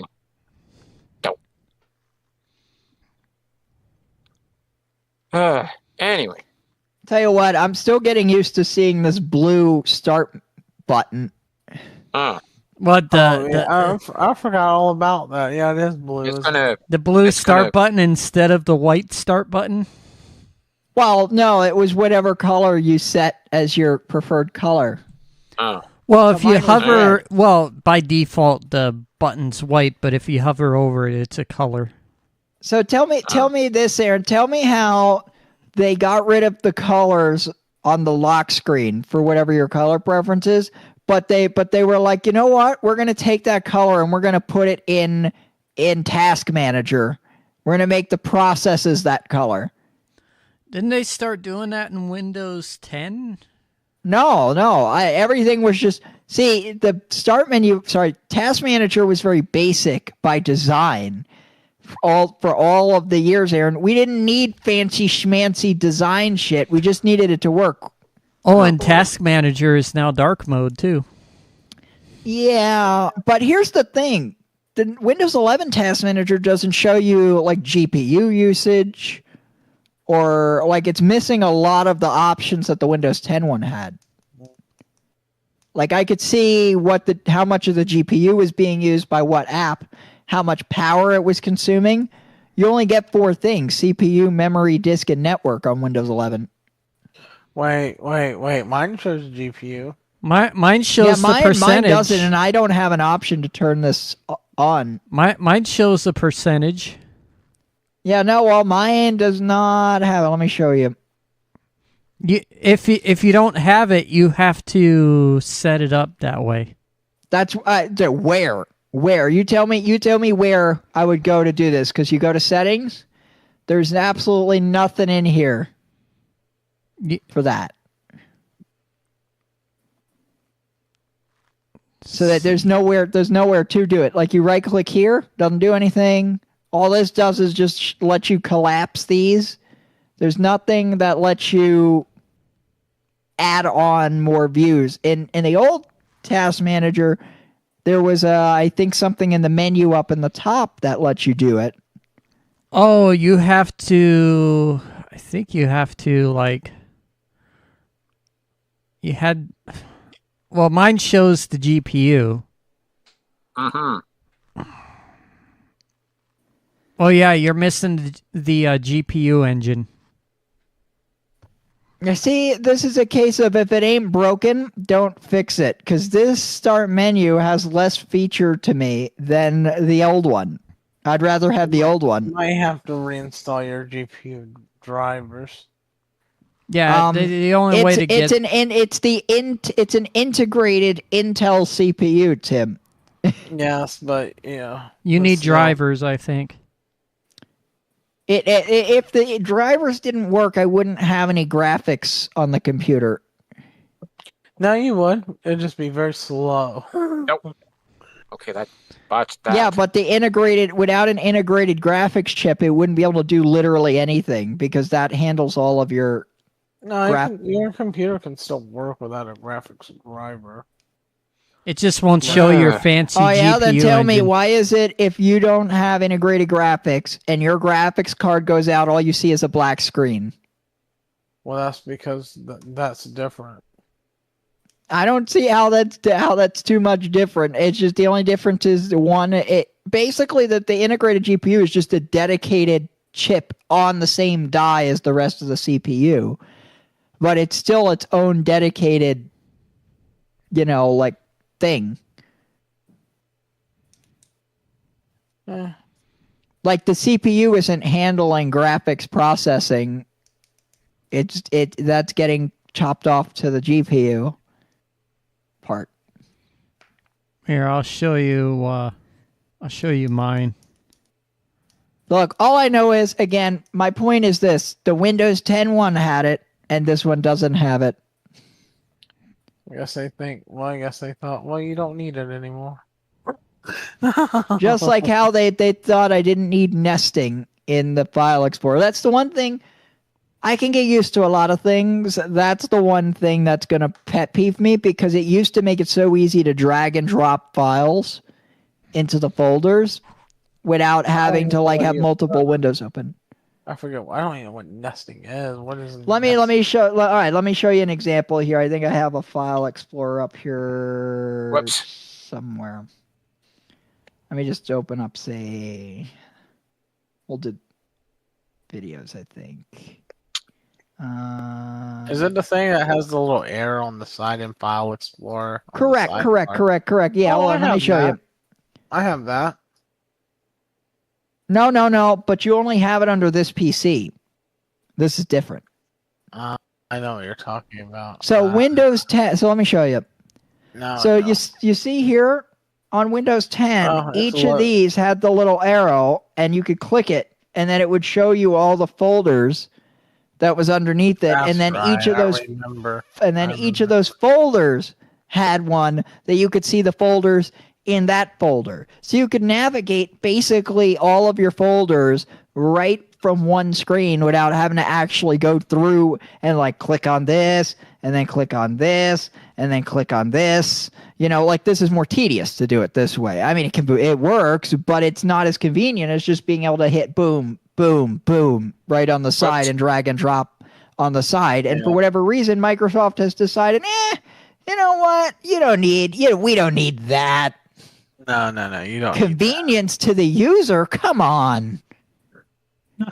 We're streamlining the OS by making you have to do more button clicks to get where you want to go. That's the definition of streamlining. Yes, it is. That's very correct. You know, we all know how Microsoft is. If it's too Microsoft's motto, if it's Wait, too easy, I we'll fixed take it away. I figured out where it's at. I know how to fix it.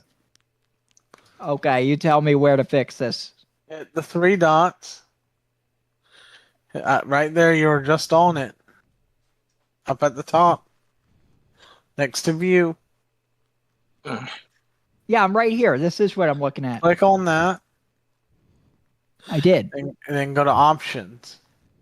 Yeah, I was looking at that earlier. Okay, go to options. Oh, I don't see that. Then go to view. Then scroll down and hit select show all folders and hit apply. Yeah, I tried that earlier. That doesn't do it. It did it for me. Oh, why didn't that work earlier? There you go. See, but here's the thing. Why isn't that on? Why isn't that just on by default? I do not know. Like, why did I have to go digging through 2 submenus to go find this? The old File Explorer, it just did it. It just worked.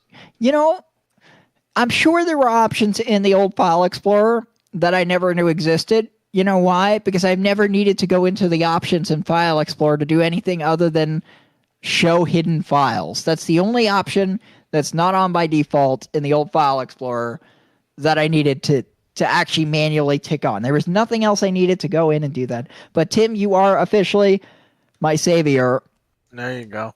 So thank you. I know how Windows works. It's hidden somewhere. But see, look, here's the thing, Tim. It didn't used to be this way. You didn't have to go digging through every minute option in the setting to get something in the old Windows. It was just there. That's what bugs me about Windows 11. Microsoft claims they streamlined it, but they've done the opposite.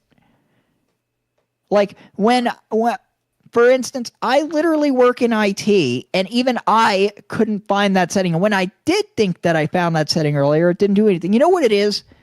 The apply button doesn't work in Windows 11. It worked. No. If you click apply, it actually doesn't apply it. To apply the change, you have to hit OK. And that was the big mistake I think I made earlier, was I hit apply because I was thinking like a Windows 10 user, where when you hit apply, it actually applies the changes. And so I just hit apply, but I didn't hit OK, and it didn't apply it. Then when you hit OK, then it applied it. It applied it when I hit apply, so that's weird. Yeah, I don't know. Like, even at my computer at work that's had Windows 11 for months and months, that is just like, if I hit apply on something, it just does absolutely jack shit. But if I hit OK, then it works. Whoops.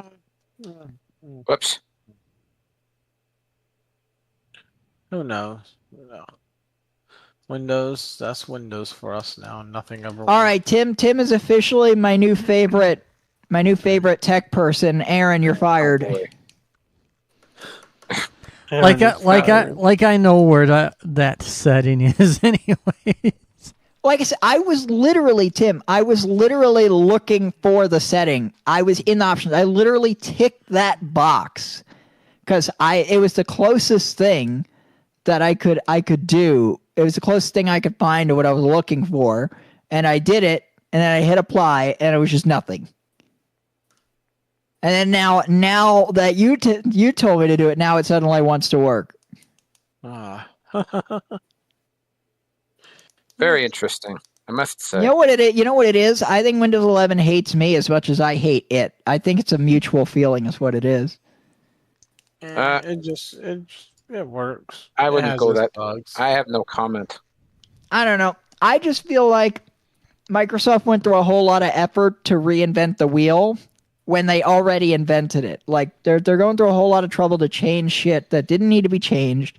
Like they're like how many people how many Windows users woke up every day, turned on their computer and was like, gee, you know, I wish when I hit the speaker volume icon that I get a bubble with the internet and the Bluetooth and the screen brightness and the volume. How many people woke up every day and said, I just wish my Windows computer functioned like that? I couldn't tell you. No, The answer is no one. But yet Microsoft did it anyway. So like Microsoft put in all these things to make the UI better, but they're improving it in ways that no one ever asked for. pretty much. We gotta love Windows. Did anybody ask for a redesigned Task Manager? No, they didn't. Because you know why? When you open Task Manager, you're not looking for something that's pretty. You're just looking to see what the fuck is running on my computer, especially if there's something that's having a problem, right? Like a program crash or froze. Okay, I need to go in and force it closed. Here's how I do this. I don't care if it's pretty or not. No, you need to look nice and pretty. You know that. Microsoft wants us to look at a nice, pretty. Yeah, that's like because nice, the marketing people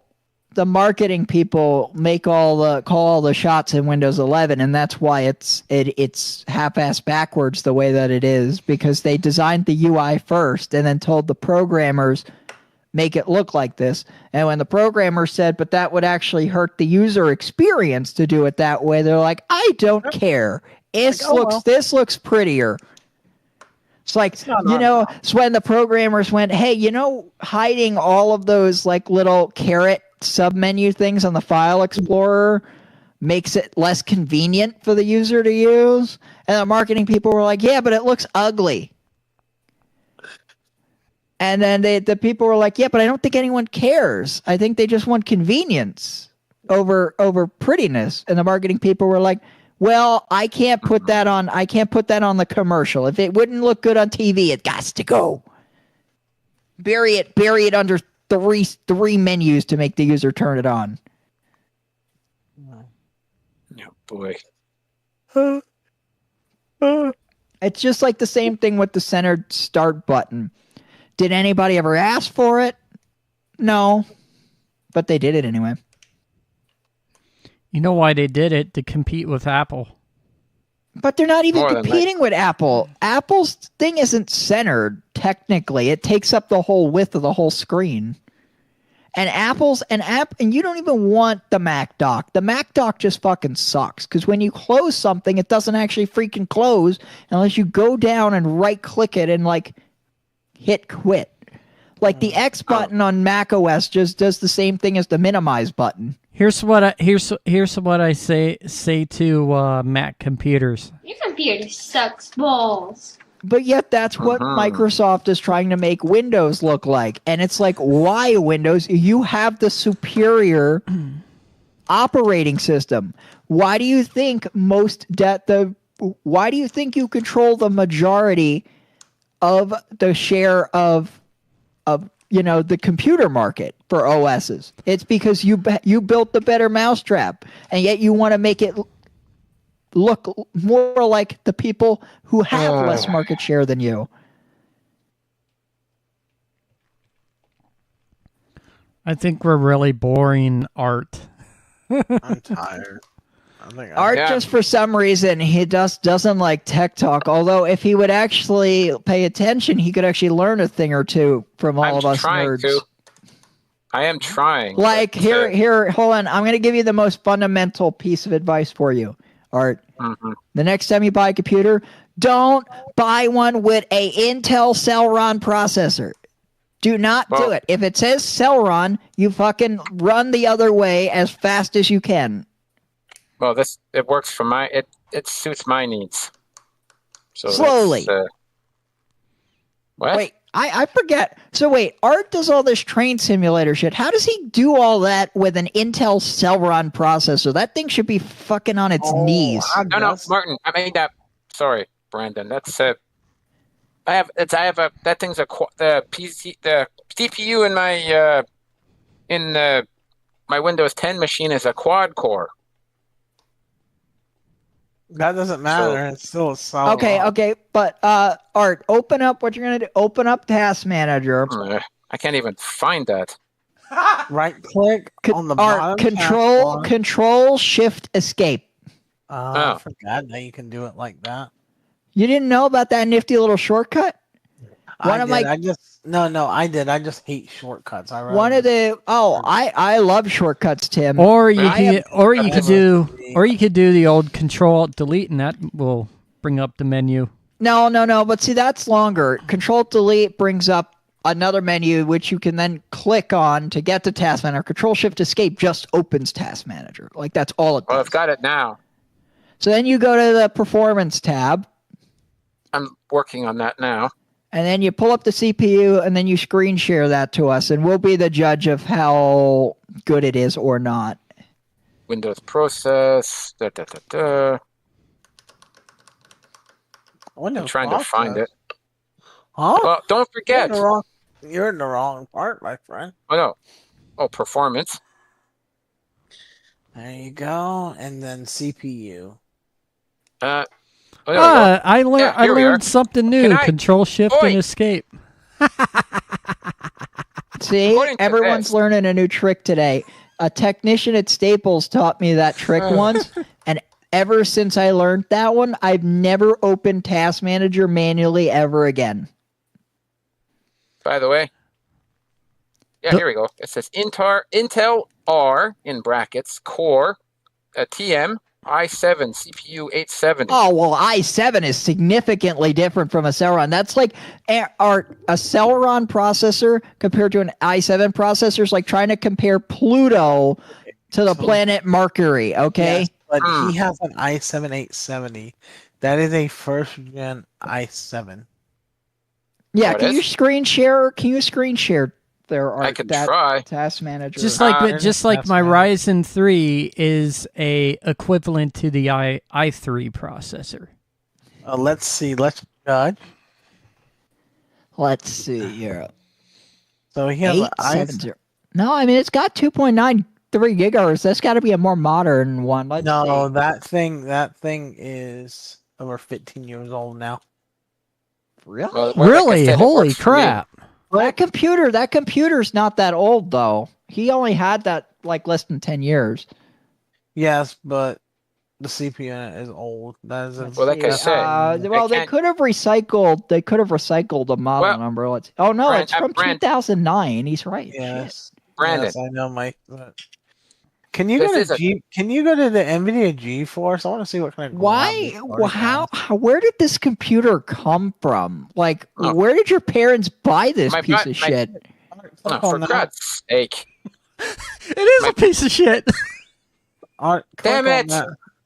It doesn't have an integrated Wi-Fi card, and it's got a processor that came out 15 years ago.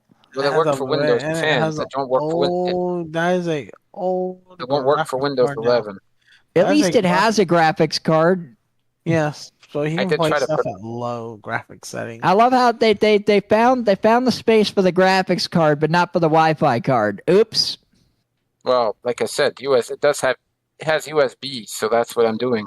And by the way, you remember when you were saying how you brought your computer to a tech guy and asked him to put in, what was it, a video card? No, and he said it didn't have space. Well, it did have space, but the Windows 10 wouldn't recognize that card. Hey, Art, you know what a video card is, right? It's a GPU. Your computer already has one. Oh, well, all right then. But you're okay, Art. But for you to go to Windows 11, you will need a whole new platform upgrade. As I said, my other brother brought a used one, so I will have Windows 11. I'm just not really. But you're probably much not look- going to be able to game on that PC unless if it's a gaming PC like yours. Well, I don't know what. I'm not sure if. Okay, it's come gaming on. Are you PC really or going to not. call this thing a gaming computer, Tim? It No. is. It's a budget. It would be considered Well, I myself- a budget gaming computer from like I need 2016. one that- For me, see, I need one that's. I want one that could, utilitarian. That can game and stream. 2016, Tim, but this processor's from 2009. Okay, what I mean is budget, like a used gaming PC. Well, we'll like see what happens. Like We something will, somebody would build for about $400 to $500. well, we'll see Come on, what surely happens. you can get a newer processor than that for still Yeah. staying $400. gotta get going here. Not back when he bought it. Well, my parents bought this. How long ago? Well, in the early days of, I think in the early days of Windows 10.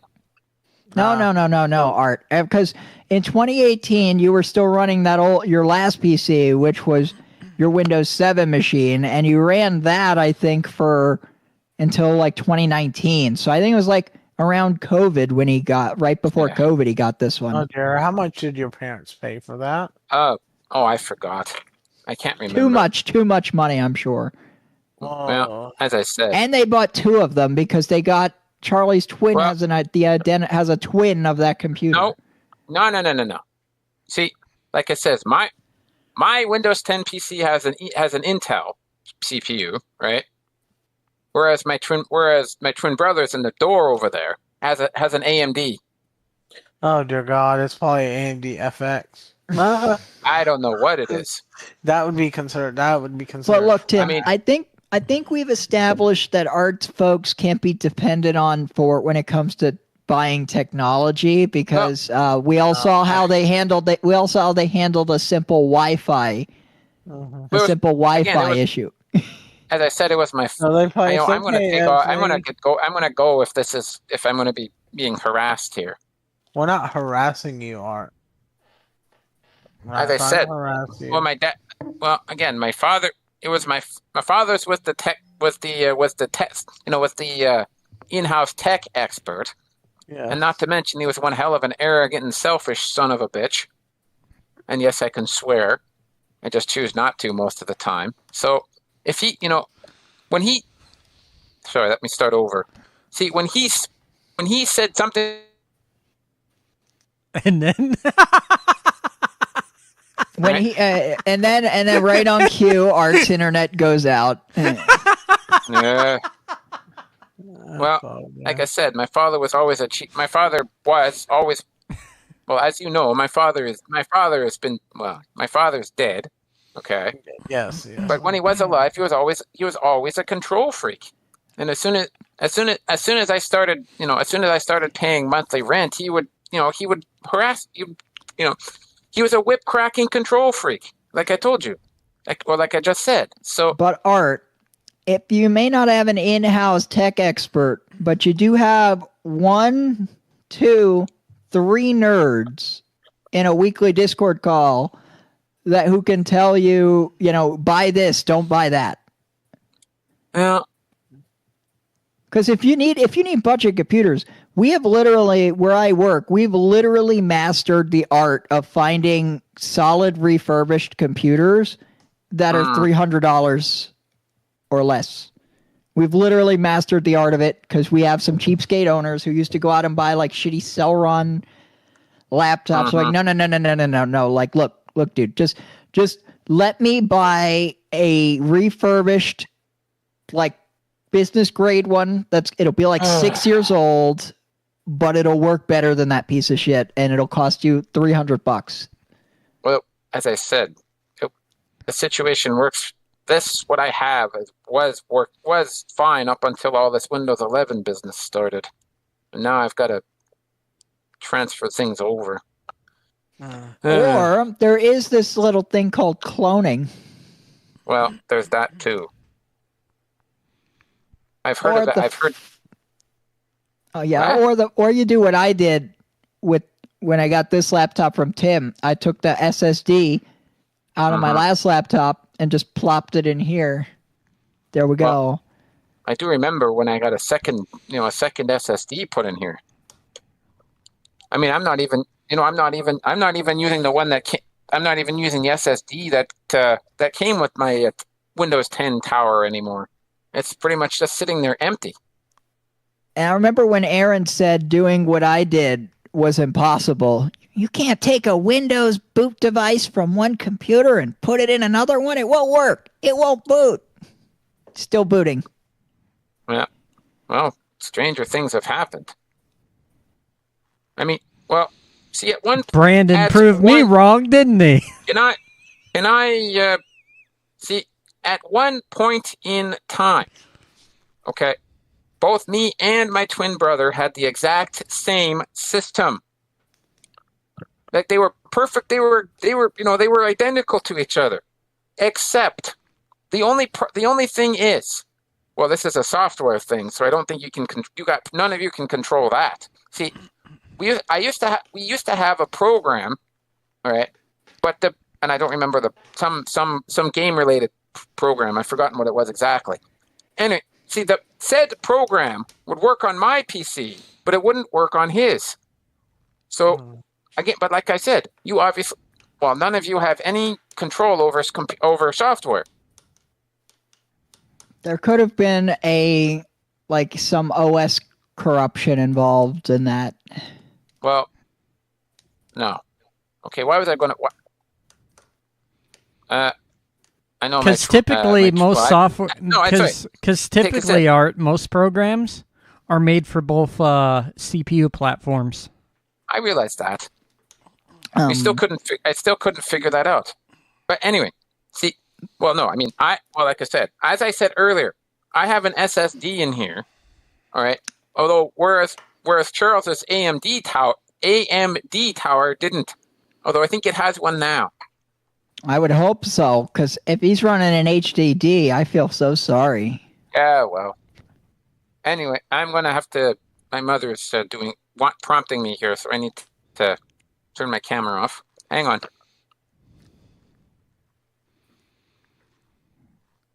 Yeah, he's in bad need of a new computer. But one thing, I didn't realize that that CPU is that old. I don't even know, because his computer's not like he only got that computer like maybe 5-6 years ago. So for it to have that old of a CPU is crazy. Somebody got over on him. So I would never run a CPU that old. And the other thing is, whatever computer you get, there's two things. One, make sure it's got 16 gigs of RAM. Trust me, you're going to want that. And two, make sure it has an integrated built-in Wi-Fi card. Please, please, please, please, please, please, please, please. I will try, but again, I can't always. And it should. That's not a hard thing, because almost any modern computer should have built-in integrated Wi-Fi. Well, I had to put one in. I partially agree with you on that one. But yours was a custom build, Aaron. That doesn't count. Well, my Windows 10 was a custom as well. My Windows 10 machine was a custom as well. They would have been better off. They would have been better off just buying one at a retail store. Well, my father had been friends with the person I got this PC from for years. My Windows 10 PC for years.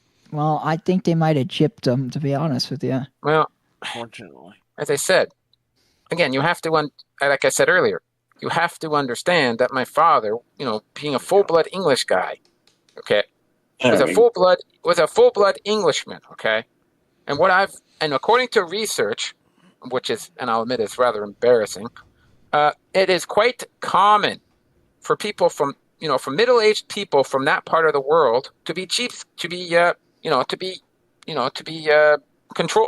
penny pinching control freaks. Yes, we know. So that's that's what happened. But what you need because you guys don't hardwire anymore for your tower, you need the integrated Wi-Fi. It's not even like an optional feature, like it's a mandated feature for you. As I said, I will try and look into it, but again, I mean, as much as I hate to say this, it's reasonably common, at least for this family, for things to have to get worse before they can get better. Hi, Tigger. Well, I'm just saying. I hate it. I That's hate why I that, said but- it's one of those things. If they're gonna get another system, at least make sure you get one that's got what you need in it first, so this way you don't have to deal with the troubles later. And getting integrated Wi-Fi card really doesn't cost anything extra. I mean, Well- they're so freaking common at this point that it's. Again, I will see what I can do. But it's getting a little. I'm saying it's difficult, but not There's impossible. Tigger Cat. Oh. Yeah, I don't like a. Wait, who? I haven't had a. There Tigger. hasn't been a cat in this place for 2 years now. Why does the cat look gray on the cam? That's probably because of the light. Well, Tigger's Anyway. running. not sure where it's going. Oh, He was like, "Oh Oh, no, Daddy's gonna pick me up. I need to get out of here." Ah, he caught me. Darn it! oh, you Yeah, got me. well. You got tickled. Well, Tigger. I still remember that one occasion where Tigger smacked Aaron in the face. That, Oh, uh, Tigger! that was How do funny. you like your new housemate? No comment. He has no comment. That's my buddy. Oh, he's like Art. No comment on anything. Well, I Oh try no! not to. Oh no! Tigger has a comment on something. His comment is, "Put me down now." Buddy. He doesn't. Okay, I'll put you down. Like I say, there are times where I miss living with a cat, but pet ownership is expensive in North So America. when do we now. get to see the new dog? When it feels more comfortable. We'll take. Oh, yeah. do we get to have what's the new dog's name? Daisy. So do we get to have a Daisy cam in addition to a Tigger cam for when the days when Tigger's too grumpy to come on cam, which is most of the time? Maybe somewhere down the line I'll do that, but first she has to get used to her surroundings and Girl dog. Okay. yeah, Well, that's How nothing old wrong is with this dog? 3 years old. I guess Oh. your parents just couldn't live without a dog, huh? that. Well, there's one advantage. There's at least one advantage. I know of at least And one and the advantage. nice to and owning the a nice dog. thing is, I really like Mhm. this dog. Sorry. Oh, You didn't like the other dog? Not at first. I mean, Well, it took you get it took a while to. No, I people forget. What was the story behind that one? Didn't you guys get it from like your dad's job or something? No, we got it as a rescue. Oh yeah, yeah. Oh. Well, I what's could have sworn I thought there was somebody in our group who had like a dog that used to be at like their job and then it became like their dog. Well, oh. well, my dad did bring home a dog called Sparky, but that dog is with my grandpa now. Oh, maybe that's the dog that I'm thinking of. Yeah. So my grandpa has the dog that my dad brought home from work. Oh, I see.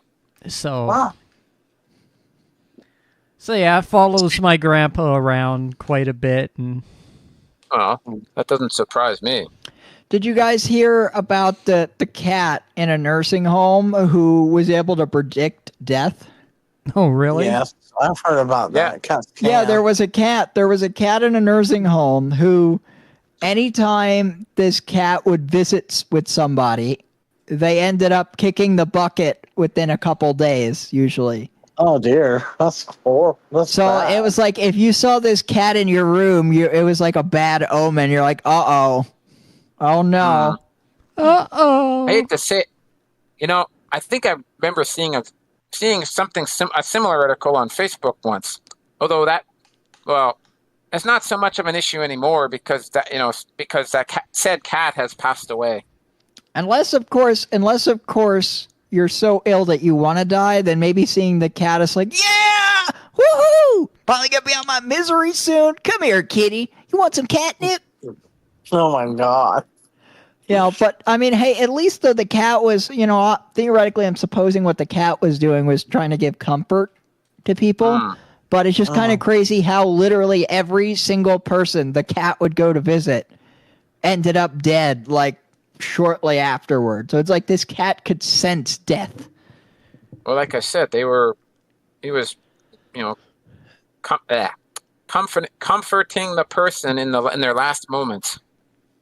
But no, don't you find that kind of crazy that the cat was like that accurate at sensing? Well, some animals are like that. Some, but not all. What would you do if there was that cat? Like you're in a nursing home and there's a cat that's known for showing up in people's rooms like right before they die, and they just show up in your room. What do you do? Well, I'd say wait for the inevitable. Although that reminds me. Speaking of that, there was an episode. You guys never saw this, but there was a TV show called The Hilarious House of Frightenstein one time. It had a segment called Griselda, the Ghastly Gourmet. I forgot what she was cooking, what the character was cooking what at the time, but she put all of the ingredients, took to the big cauldron, whacked her head on a pot, and said, "I finally figured out what happened. The inevitable." Oh, man. That's hilarious. Oh yeah, by the way, Aaron, Tim, take a guess. What do you think was the first thing I did after upgrading to Windows 11? What do you think was the first thing that I changed? You changed the icons from being in the middle to the left side. Aaron, your guess? I'm gonna guess the same thing with Tim. Oh, you're boring. Oh no, it turned off that BitLocker thing. No, that wasn't the first one. They were right. It was getting that shitty taskbar all the way back to the left. No, it belongs in the middle. That's where Microsoft. No, it actually genuinely looked like crap because I have a lot of pinned icons, Tim. So like the task, so like the start menu open, and like the start menu is in the middle. But like, so picture, here's the start menu itself, right? And then the taskbar is like the start button is like all the way over here because all the icons are pushing it further off, even though it was in the middle. So it looked like absolute shit. They weren't even lined up. So it genuinely looks better in the left because then both of them are in perfect sync at least. Yeah, I have mine at the left, of course, because I'm a normal person.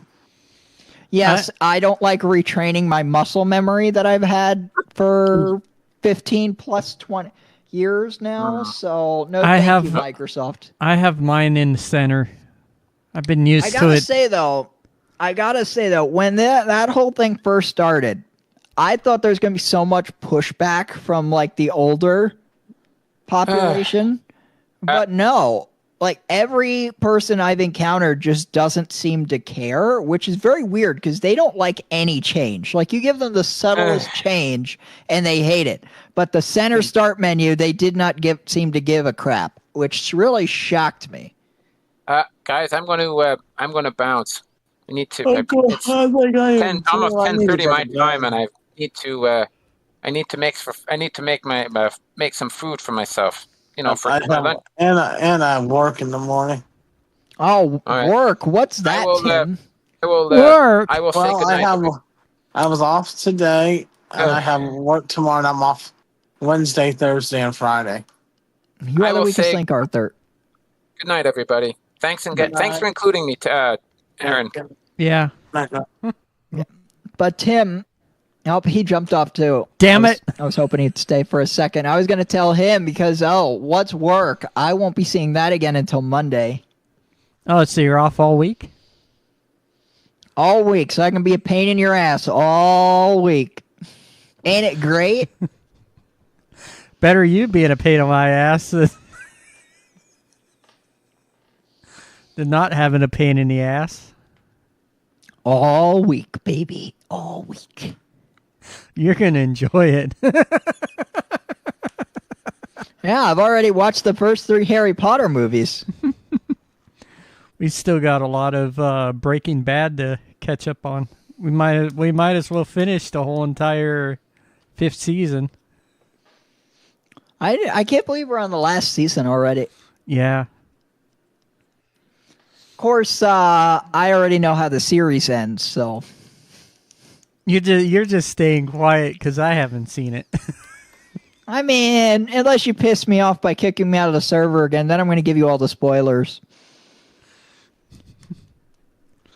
Boy, we can really be rude to each other. You know me, I can be the biggest bitch ever if you piss me off. Don't piss me off. I ain't pissing you off again. Jeez, you're like gone nuclear. No, on my seriously, ass. there were times when it was so hard rewatching this to not give it away because I knew something big was happening. Like, and if anyone's watching on YouTube or either live or in the recording and you haven't watched Breaking Bad and you plan to, spoiler alert, mute your speakers now. Okay, good. So now they've had their fair warning. Like when Gus got blown up and like I knew that was coming and I was like, and you were like, Gus doesn't look happy. And I was like, yeah, well, he's going to be even less happy here in a minute. I didn't want to be like, yeah, well, you don't think he's happy now. Wait until he has half a face. And I didn't expect that. No one expected it when they watched it, but like I'm sitting there and that's why I felt like it was 2 times better seeing it the second time because I knew it was coming. And so you're just sitting there and like, because at first, right, you don't quite understand what's happening with that scene. Like you don't realize like when he starts hitting the bell, right, like that what's about to happen, even though they do a good job of building up like, oh, Walt was giving explosives. If you think about it, it makes sense what Walt was visiting the old man to do, but I missed it on the first time.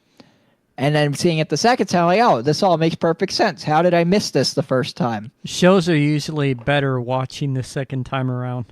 Well, yeah, because you already know what the plot is, so now you can kind of anticipate things, and now you start putting the pieces together a lot quicker.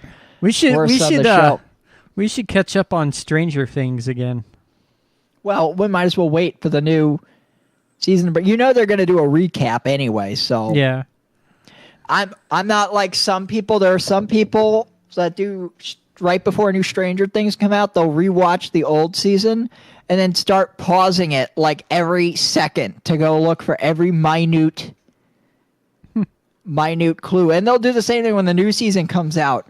They'll watch an episode and they'll go back and they'll pause like every second trying to look for hints as to what's going to happen in the story rather than just, I don't know, watching it. Just like this show, you don't know who's going to blow up next on the Discord call. But, no, yeah, what did you think of Gus Fring's demise? I honestly didn't expect it. I guess you could say he went out with a bang. Yeah. I'd say that was the highlight of the show. You could see Walt was so satisfied with himself when he was talking to Skyler, like, yep, I won. And what's crazy is when you look at that scene, like the realization as it hits Gus, like right before it explodes, like it finally realized, like, oh shit, this is a trap, right? But by that point, it's already too late for him to do anything, but you just see it's like, ah! And then I found it so cool that like not only did they blow Gus up, but then they had him like walk out the front door, fix his tie while he's got like half a face, and then he just like finishes fixing the tie, and then it's just like, yeah, he wasn't going to be alive much longer. well, I think you know what that is. You know how they say when you cut a chicken's head off, it'll run around for a while without a head? It's not actually alive. It's just muscle reflex. I think that Gus fixed his tie so much that when he got blown up, his body just went back to like muscle reflexes of fixing his tie in its final few seconds. And then finally it lost all like oxygen supply and then we just like, fell like a sack of bricks. Yeah, But if I was Walt, I would have been like, checkmate, bitch.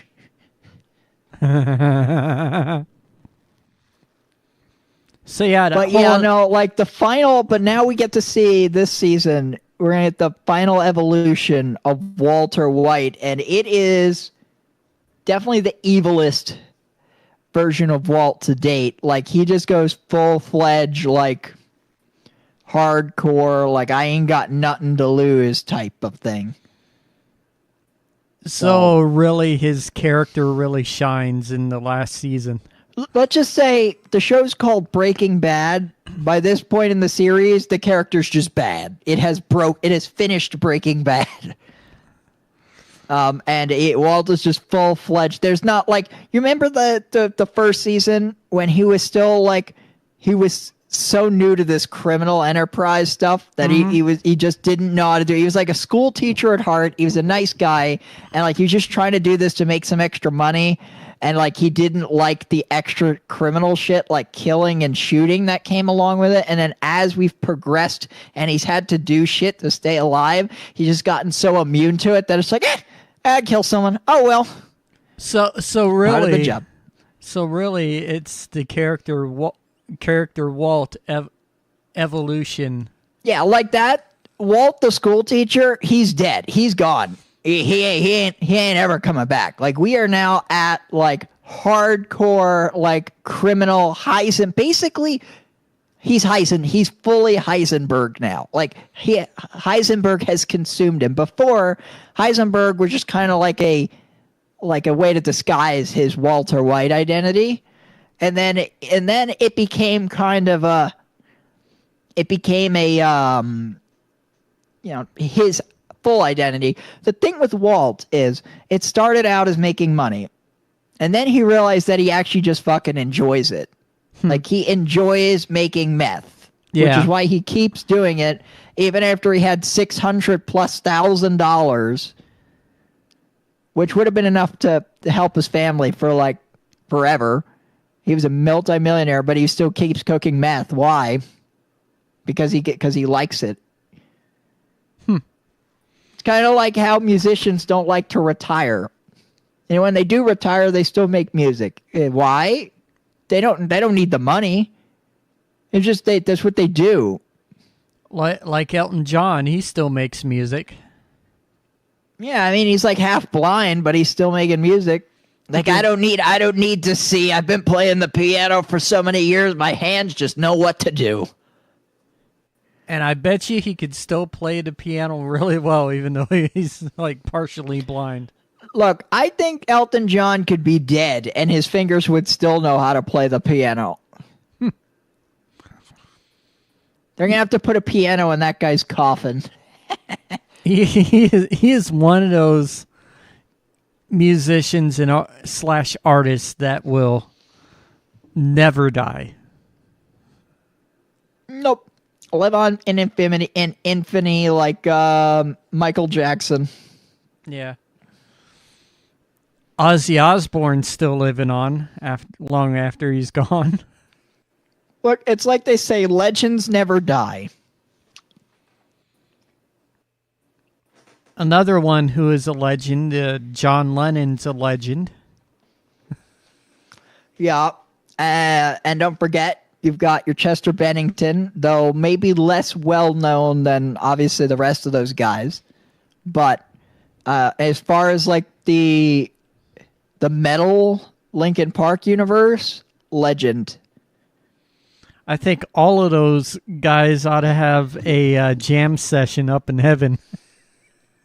You don't think they haven't done that already? They probably have. John Lennon's playing a mean guitar. I'm watching the wheels go round and round. Oh, he could do some pretty interesting distortion stuff. Here's the thing, though. How would this work? Because a lot of them have different genres. Like, can you picture, like, John Lennon and Chester Bennington singing together? Up in heaven, anything's possible. But, like, how would that even work? You would just have John Lennon's, like, awesome music voice singing its melody, and then you would just have Chester screaming over there, I can't wait to burn it to the ground. If you ever listen to the song called Gimme Some Truth, John Lennon does know how to scream. But like, you know what I'm saying? Like the styles are completely different. Yeah. But you also Like gotta John Lennon isn't a metal. you also gotta didn't do understand what band created the first so-called metal song. Helter Skelter? That's a metal tune.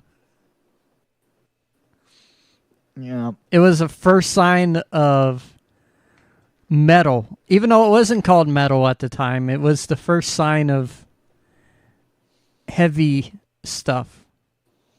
You know what? I'm excited to see what Linkin Park does after From Zero. Like, so you have From Zero, which was obviously the restart and kind of goes back to like the roots of the band in terms of styling. Mm-hmm. So what comes next? Because you know Linkin Park has always had that kind of evolution thing where they always want to try new shit. So I wonder. they always every album they did, they tweaked the style just a little bit and a little bit and a little bit, right up until they got to even One More Light, which obviously was the one time when they tweaked something and the fans really didn't like it that much. I mean, some fans didn't mind. Personally, I love One More Light as a tune. Like, it's a sad tune, but it's a good tune.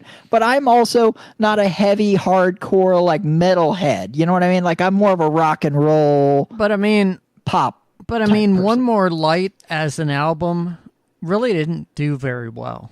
Well, yeah, there's only really a couple. I mean, One More Light was basically the most popular tune. I think there's a couple other tunes that did decent, but that's it. I mean, when you look at they don't perform any of those songs, I don't think, on the current tour. The entire album did poorly. They play this tour. They've played music from pretty much every single album, I think, except for One More Light. I could be wrong. They may have picked one out of the bunch at some point, but at this point, they're kind of like, you know what? We're going to act like One More Light doesn't exist. Well, you realize, though, that was Mike's idea. Yeah. Well, that whole idea for One More Light and that style, like pushing the pop style music, I guess you'd call it, it was Mike's doing for the most part. And he's expressed that's maybe one of his biggest regrets, because Chester apparently was kind of struggling to keep up with the new style as well as he did with the old stuff. So, in other words, Mike is like, maybe I shouldn't have done that. Well, I mean, it was one of those things where it kind of added some stress to Chester. Now, Chester, being the true talented guy he was able to pull it off, but it was harder on him, I think, he said. And also, again, it wasn't very popular. And also, let's be honest, One More Light as a song is just fucking depressing. And then the fact that it became, and then the legend of what that song became made it even more depressing, because first it became a tribute to Chris Cornell, as a tribute to him first.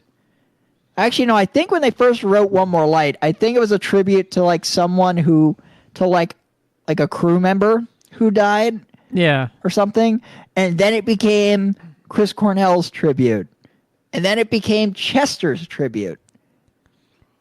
So it's just tributes to dead people. It's depressing. It's a depressing song. Like, who cares if One More Light goes out? I do until I kill myself and become another light burning out. Imagine all the Linkin Park fans that love Chester watch this live stream and freaking rips us a new one. Look, I'm not knocking Chester at all. Like I said, I'm actually one of the few fans, and I understand that it's one of the. I'm not knocking the fans who disliked One More Light. They had their reasons to do it. I mean, at its core, Linkin Park is, now you can't really put Linkin Park in one genre, because they mix several genres together so brilliantly that they're kind of their own little thing. You know, like they mix the hip hop, they mix the metal, they mix the rock, they mix it all kind of together really well. Yeah. But at its core, it's mostly a metal / rock band, right? That's the core thing with like a hip hop element mixed in. That's kind of the vibe they go for. Mm-hmm. So then you have One More Light, which is just completely different. Like how many songs in One More Light was there hip hop or rap? Like how many times did Mike actually do his hip hop thing in that album? None that I've noticed. Like there maybe was one song where it came in. It was just straight up all Chester, all pop, all singing. So there was no metal, there was no hip hop, there was none of the usual elements of Linkin Park that were in there. So it was just so different. So I can understand why fans didn't like it. I personally, now you know I why. won't say that I like the album, but I did like One More Light as a song, even though it's very sad and very deep, right? As a song, like as a musical song, I liked it when it came out. Yeah. And I still like it to this day. And I would say it's not my favorite Linkin Park song, but I put it in my, like maybe my top 10 for them.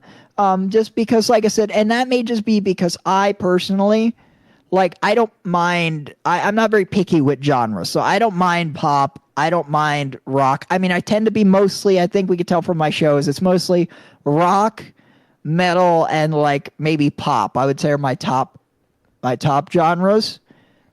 For the heaviest ones, I mix in other stuff, but those are the main ones. So perhaps given the fact that I do listen to pop music, especially classic pop music, and then there's a lot of rock music, I can appreciate a song like One More Light. Because I personally, the Linkin Park songs that I always disliked the most were the super heavy screamo ones, where it's just like all screaming the whole fucking tune. Like it gives me a freaking headache. Now, that being said, I've kind of grown more used to it with the newer version of Linkin Park, where they basically scream like all the fucking time. It's like Especially you want when you get some. to Heavy as the Crown. It's like But you Heavy want and- some good screaming music. Go for the But new Heavy Linkin as the Park. Crown is not all screaming per se. It does have that rock element to it. So Yeah. that's what makes it tolerable. That's what makes Linkin Park so good, is that you get a little bit of everything, right? You get the rock, you get the metal, and you get the hip hop, and you kind of blend it in. I don't like hip hop by itself, but I can tolerate it mixed in with Linkin Park because it actually adds value to it. And Mike isn't one of those, oh yeah, F this, F that, my nigga, my hoe, blah, blah, blah, blah, blah. He's not doing that. You know what I mean? He puts the whole rap thing in kind of like positivity. And unlike where I believe normal rap, and I know there'll be people who will strongly disagree with me on this, and that's fine. My opinion is that rap music by itself isn't really music. It's just someone took a beat, and they're just putting words together in a rhyme, essentially. And I understand it's still not easy to do that, so I'm not trying to knock the work that goes into rapping, and it's definitely an art form, for sure.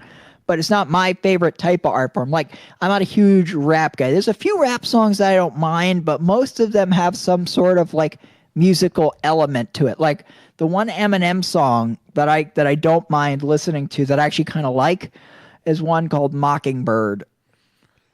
I don't know if you've ever heard me play it. You're gonna love this, Brandon. You're gonna love this. You have it on CD? Is that on there? Is Mockingbird on there? I believe it is. It's on there. Mockingbird. Hey, little mockingbird, don't you cry. Everything's gonna be all right. Mockingbird And is if that track. mockingbird don't sing and the ring don't shine, I'ma break that birdie's neck. I go down to the jewel, and it's one of those. So it's the reason I like that song is, number one, he doesn't overdo it with swearing. Number two, it's got musical elements to it. And number three, with Eminem in particular, that rap song, he's singing that about his daughter. That's a song basically being sung to his daughter. Like, it's based on real life like his real life story is in that song. And that's why when you look at the music video, they're actually showing real pictures of Eminem and his, partner and his kid and all that stuff. So it's a deeply personal one, which to me, that adds something. Yeah, Curtain Call to Hits is pretty much like Eminem's greatest hits, kind of. But that's kind of the one rap song that I actually like. Like if you said, hey, you got to listen to this song all day, I wouldn't mind. I could listen to it. It's a good song, and I don't mind playing it at all. But like normal rap, otherwise, I'm not a big fan of. But with Linkin Park, I can tolerate it. So I guess that's kind of the point that I'm getting at, is that One More Light was just so different from anything else that Linkin Park had done. I understand why fans didn't like it. I personally appreciated it because I wasn't a big fan of the whole big screamo elements of songs.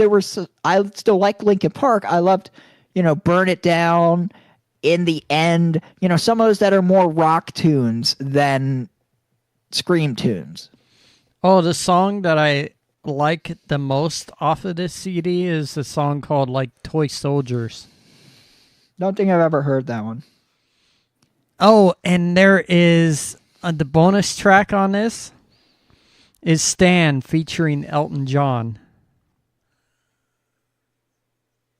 And the only other one that I think I really like from Eminem maybe would be the Slim Shady. Now, many people might think that the Slim Shady thing was based off of Eminem, but actually, no, that was just a coincidence. It was just because I was slim and my hands are shaky. So that's where I got that together. And then I think it was only afterwards I made the connection with the Eminem Slim Shady thing. The real Slim Shady is on this. It's the real Slim Shaky. Get it right, man. The only song that is not on this is the song called Superman. Because this was released in 2005, and I don't think Superman came out. But you know what I would like to see Linkin Park, like the current Linkin Park 2.0 do one day? What? They could just do it just once. Is maybe on like an anniversary of Chester's death, right? Mm-hmm. One day on a live show, they can do one rendition of One More Light just as a tribute to Chester. Like I'd be curious to see how Emily would sing it. Now, they may not do it. They may not do it because they don't want to touch that song because it's like too heavy. Right? Mike don't want to do it. Well, Mike doesn't want to do it, but here's the thing. You don't need Mike for that song. Name the part where Mike sings in One More Light. I'm waiting. There isn't one. So Mike could go hang out backstage when they do this, okay? You only need one person. But here's the thing. Now, to be clear, I don't know. If they did a rendition, it might sound like crap because it was a song that I think only Chester could nail it, because he took that song was very, you could tell it was very personal to him and very emotional, and he poured his heart and soul into that song, maybe much to his detriment of his life in the end there. No wonder Chester was so depressed. But it was so deep and heavy. But the thing is, I'd be curious to see, like, what would it sound like if Emily Armstrong sung that song? Just once. I'd like to hear it just one time, and then we could bury the song for all of eternity. They don't even have to put this on like a record or anything.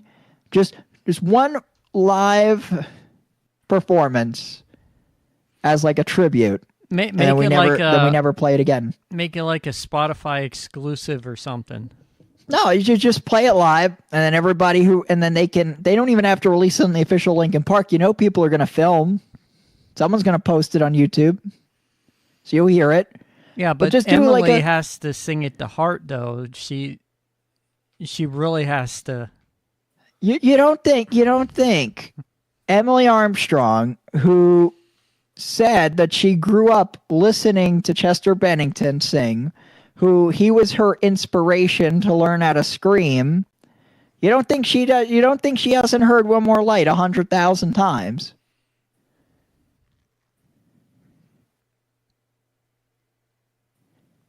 Yeah, I think she'd probably do fine, but it depends on the fans, though. You also realize One More Light was, as much as fans hated it, it was the newest Linkin Park album for 7 years. It wasn't like that wasn't the way they intended it when they made it, but that's what ended up happening. Oh, just think about this. All those fans that say, oh, the band died with Chester, they shouldn't come back.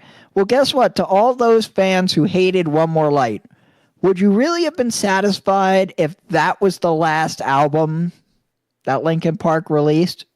Like, if they went out with like the least popular album, One More Light, would that have been a satisfactory ending to you? I mean, granted, what would be a satisfactory ending to a band like Linkin Park, I suppose, but we all knew that ending wouldn't last long.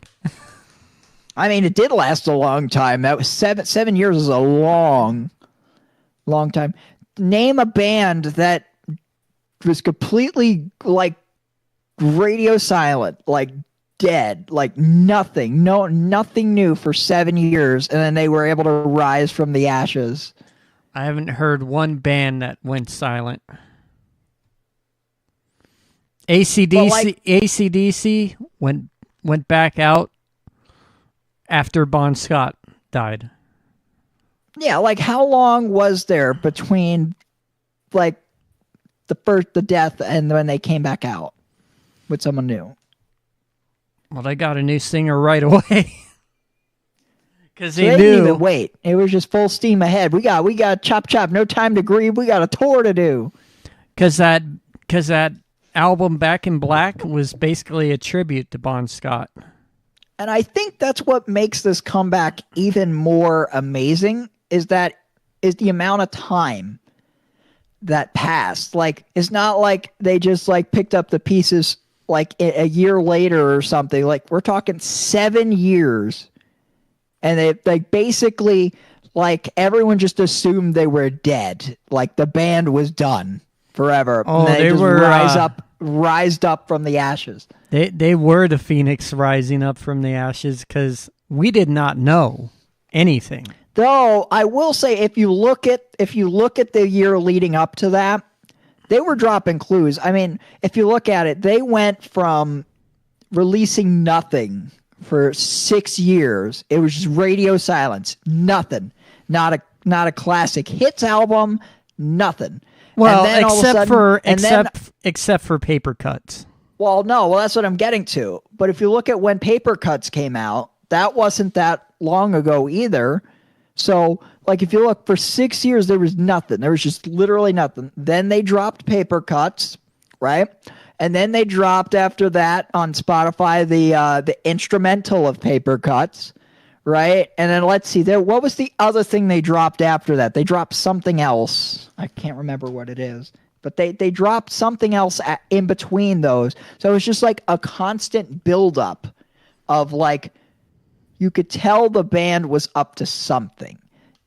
Now, many people probably just assumed, oh, they're just starting to do what the Beatles have been doing for forever, which is just remastering all their stuff and just re-releasing it because they need money. The thing about the Beatles is they already had an extensive catalog. So does Linkin Park. Yeah. You can only remaster things so many times before it starts to lose quality. To the Beatles. They've remastered all of their songs like 10,000 times at this point. That's because they have it all backed up now digitally. They could give a shit about the studio tapes from years past. Okay, so let's see here. Let's take a look at the timeline here. So you went from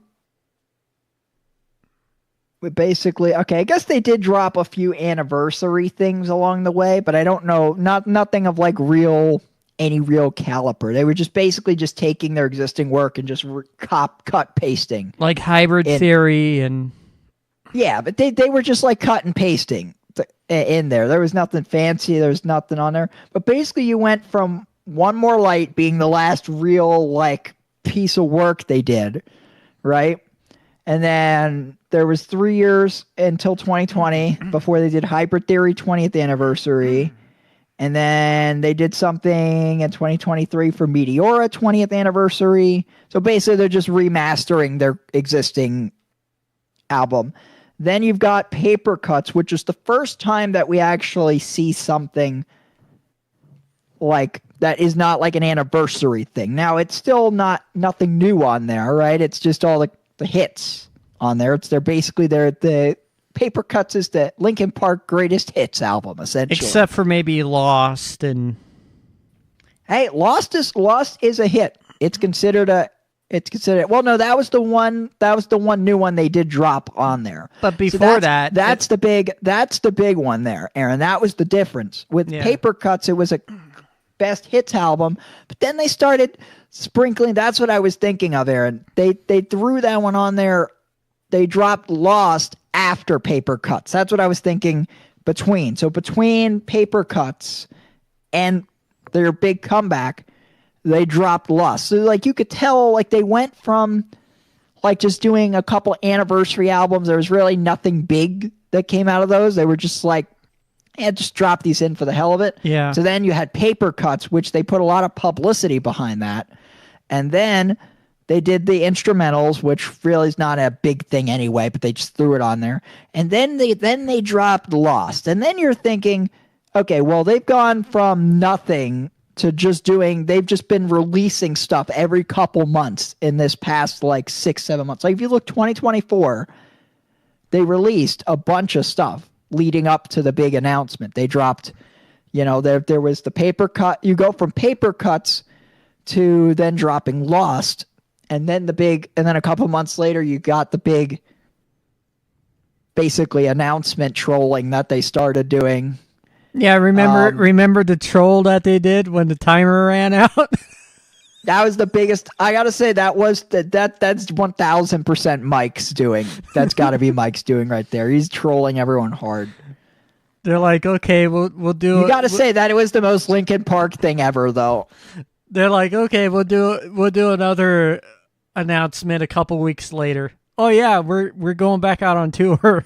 Yeah, and what's crazy is they just took they literally took down the entire Linkin Park website and just replaced it with that countdown timer for the whole time too. And then, oh yeah, we got a brand new album coming out too.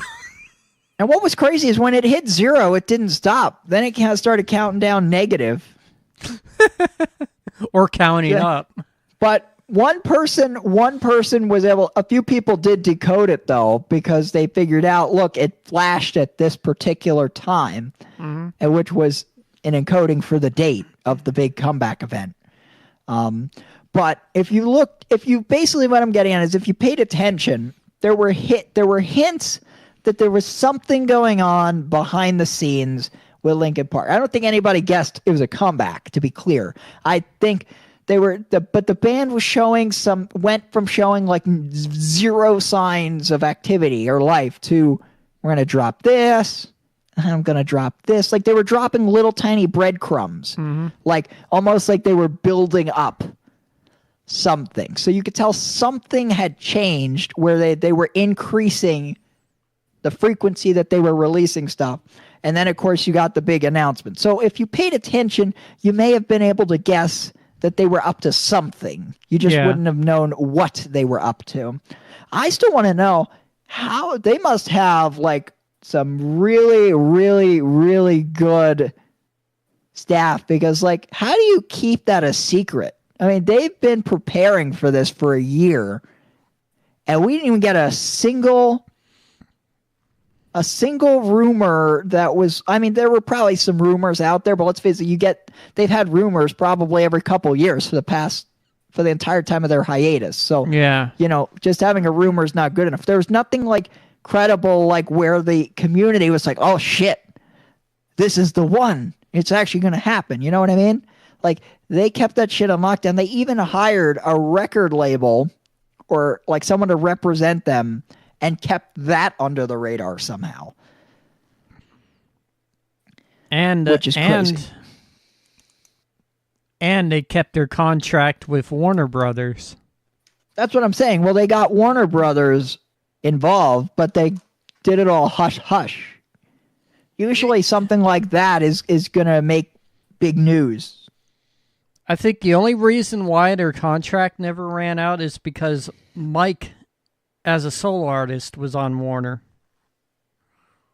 Well, you realize Mike was pretty much the one person who remained pretty much active throughout the entire hiatus in some form or fashion. So really, Linkin Park's contract never ran out. Like, I remember Mike started doing his solo thing like a few months to a year after like Chester died and the band broke up. And I remember very early on, a lot of fans, when he first released his first solo album, a lot of fans kept asking, so what, does this mean you're not part of the Linkin Park anymore? Is it like done for good? And all Mike was just saying is, well, Linkin Park is is just taking a break.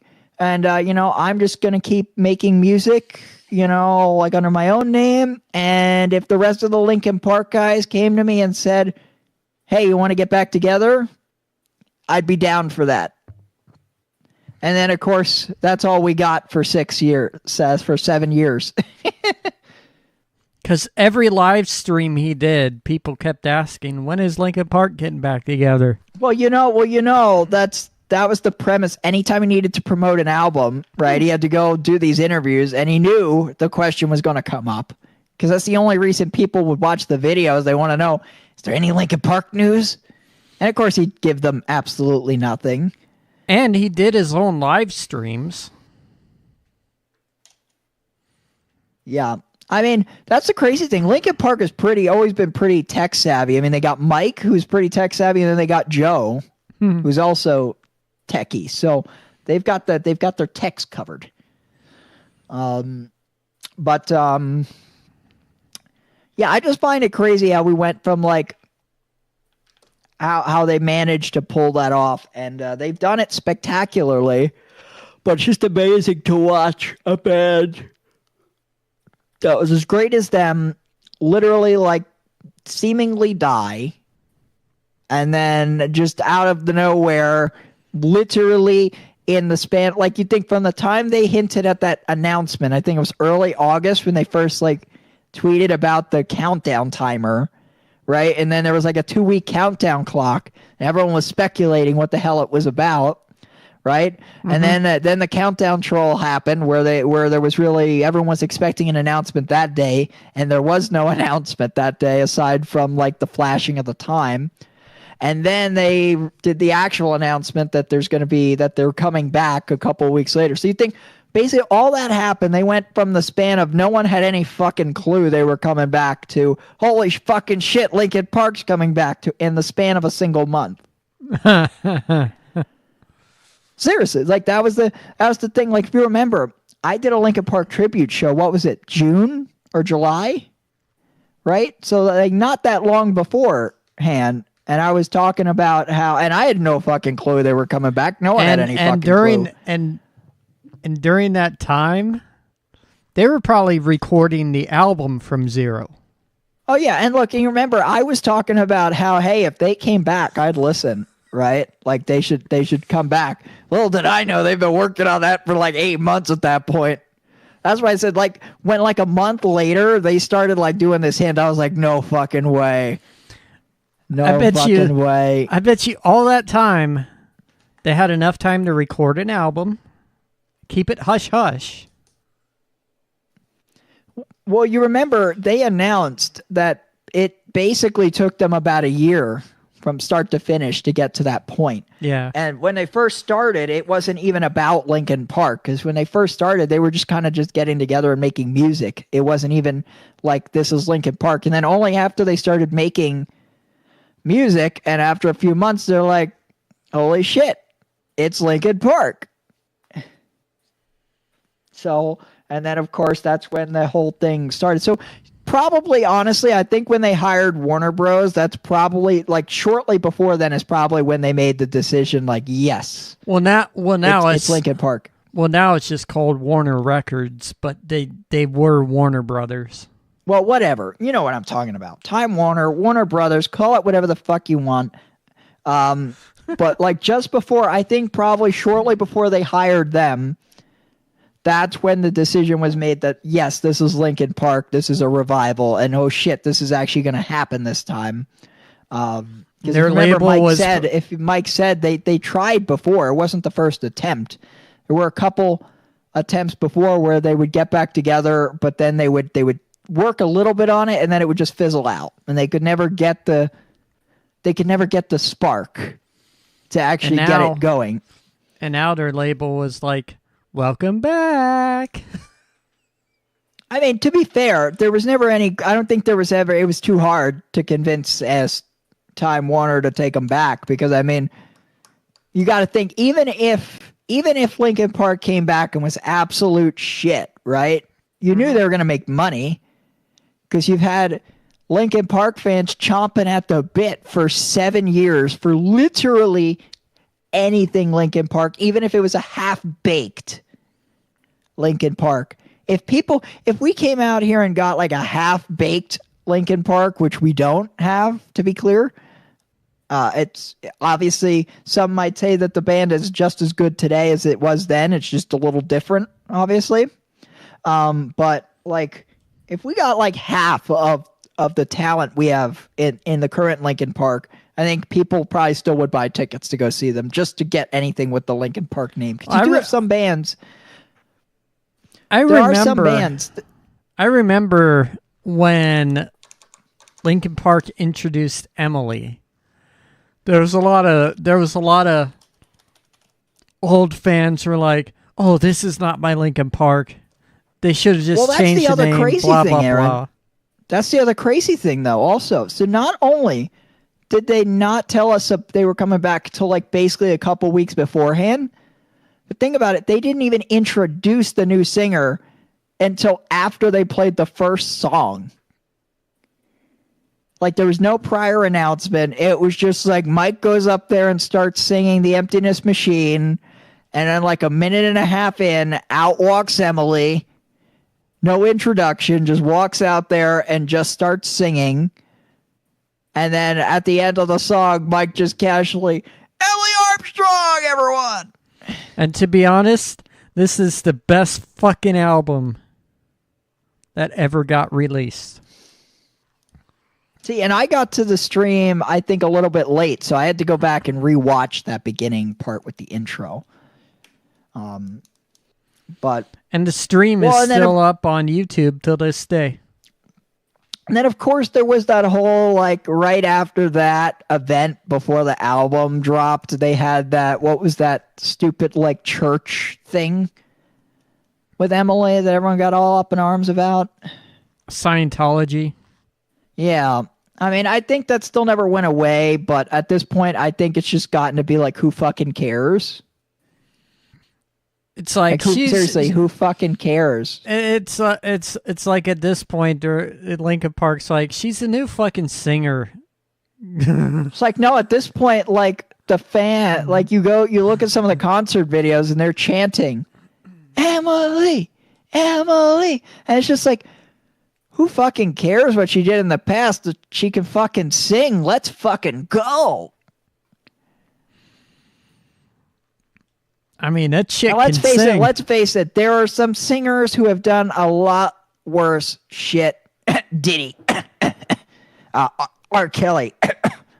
You know, so. Yeah.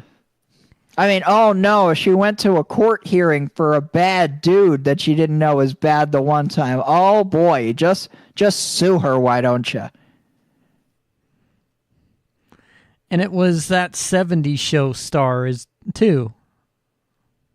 Yeah, it was just like, so look, compared to what some celebrities have done, that's just literally, it's just nothing burger. Some people just make something out of nothing. And personally, I just think that got blown way out of proportion by the fans who were like, "Oh, well, Linkin Park died with Chester. Anything they do now is going to be shit." So just to try to justify their negativity, they had to use this Scientology to their. It's like argument. How could anyone call this album shit? It's actually the bomb. Well, Aaron, at work one day, I sat there overhearing one of my coworkers. He was talking with a client, and I don't know how it came up. At least I'm pretty sure it was a client. But it was like somehow it came up. Yeah, Linkin Park's good, but their new stuff's not so good. And I'm sitting over here like turning. I did the whole chair swivel thing, and I was just like, "What did you just say?" I know you didn't just say what I think you just said. If this album was trash, I wouldn't have bought it. Oh, what's that? The new music isn't good. Well, I'll tell you what. There's about like 14,000 people who were at the Prudential Center with me who would beg to differ with you on that one, buddy. If people said that this album was trash, like they said they call it, I wouldn't have bought it. Okay, I think this album is the best album out there. And a lot of it has to come from, again, the fans who just went into this with a negative mindset going in that, like, it has to be trash because anything less than Chester is going to be mediocre. Like, they just went in there with, like, that mindset in there. Like, they're going to judge the album, not even by its cover, but by, the fact that it's not Chester, which is not a fair way to judge anything. So when they go in there and then they try to nitpick, oh, well, this is why it's not good. This is why it's not good. Whereas I went in there, like, when I found out Linkin Park was coming back, I was fucking pumped, bro. I was like, let's fucking go. And also Linkin Park are the reason why we still have physical media. And I mean, look, let's see. Let me take a look at the Linkin Park Spotify. We can see what their most played music is. Okay, so if the new music is crap, right? Then why does the Emptiness Machine have 690,797,228 listens on Spotify? Am I going to buy their next album physically? Hell yeah, I will. Because I like their music. I mean, think about that. They're almost to 1 billion on this. Like, it hasn't caught up to Faint yet. Let's see. I mean, the new ones are still, basically, the new ones are almost to the level of a couple of the classics like Crawling, 826 million. And Emptiness Machine has been out for way less time, 690 million. Somewhere I Belong, 838 million listens. It's going to take a long time before it ever catches up to In the End because that's got almost 3 billion. But think of the physical sales they're getting as well. But it's albums. Just like it's one of those things where it's like it's not crap. Now again, I don't fault. I think personally, I think the people who just go in there with the closed mindset of it's not Chester, so it has to be garbage. Like, I mean, sure, they're entitled. You can have that opinion. I guess I can sort of respect it, I guess. But like, if that's the closed-minded mindset you have, you're missing out on a lot of great potential music just because you're too closed-minded to like give it a shot. Like, that's my thing, right? Yeah. Like, if you want to listen to the new stuff, right? Like, if you went into it, like, say, I'm going to go into this with an open mind, completely open mind. I'm not going to prejudge it. And you listen to the music, and then you just don't like it. It's just not for you, or whatever. And then you want to say it's crap. Fine, I respect that. I mean, look, everyone. The thing about music, right, is that it is what sounds good to one person might not sound good to another person. That doesn't make it bad. It just means that, like, I don't like that style of music, but someone else does. You know what I mean? So music always has that. And And so that would fall under that kind of category. But to just go in there and just say, oh, well, got Chester, so it's going to be crap, even though I've never listened to it. Like, no, like, that's, like, I'm sorry. I mean, you're entitled to your opinion, but I'm just not going to take you seriously if you're not actually going to give the music a fair shake. Now, there are some people who listen to that first event and only that first event and listen to how Emily was doing some of the old tunes. Because let's be honest, if we watch that event back, some of the old tunes she didn't do very good at. Because she was trying, I feel like she was trying too hard to make it sound as close as possible to like how it was when Chester sang it, right? And so she did that whole deep voice thing, and it kind of caused her voice to crack by the end there because she was trying way too hard and it just didn't work out. And the reason why the music sounds a lot like, if you go to her live shows now, if you listen to that event now, from back when they first came back with the event, to like the way the concerts are, night and day, like she's improved so much. And it's because she stopped trying to copy. I'm not trying to say she was trying to copy Chester per se, but like stop trying to keep the music sounding exactly as it was before and just embraced her own style of it to a degree. Like, you have to embrace the fact that like you're not Chester Bennington. Your voice is not Chester's voice. It's never going to sound exactly the same. Doesn't matter what you do. So you might as well just embrace it and sing it the way you would sing it naturally, and then it comes out a lot better. And like I said, granted, I don't know how many shows they've played at this point, but they're at least over 50, 60, 70 shows into this tour at this point. So that's a lot of practice singing it. So over time, she's had time to perfect classic hits. Like, I still stand by the one song when they first started out that Emily, in my opinion, didn't do a good job singing was Burn It Down. Right? The earliest renditions of that, like when I listened to it, it was just bad. But then I listened to like the version, granted the one I had when I went to it, they also had someone else also co-singing it, so I suppose it's harder to judge. But the renditions I've heard since like the summer months were very good. Like, she improved drastically to the point where I actually like the Emily's rendition just as much as I like Chester's rendition. And you also just got to give it time too, you know.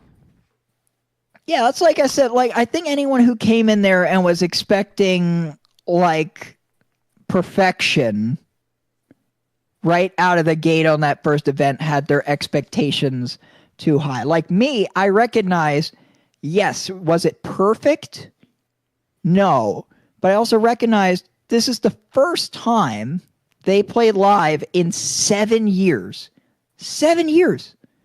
And it's not the same band. They have a new singer, a new drummer, right? Like to get, and by the way, they got a new drummer, and the new drummer plays it in almost the same style as the original drummer, to where the sound, you can't really tell the difference. Like, if you listen to the way they do the new song and the way they do if you listen to the old songs, right, and you compare how Colin drums versus, what was the original guy's name? I'm kind of forgetting, but the way the original guy did it, I'm sure there's going to be some differences. There'll probably be some drum nerd out there. No, they sound completely different. You're crazy. Fine, whatever. I don't claim to be a drumming expert. Just to let you know, guys, drummers have their own style. Okay, no drummer can drum the same shit.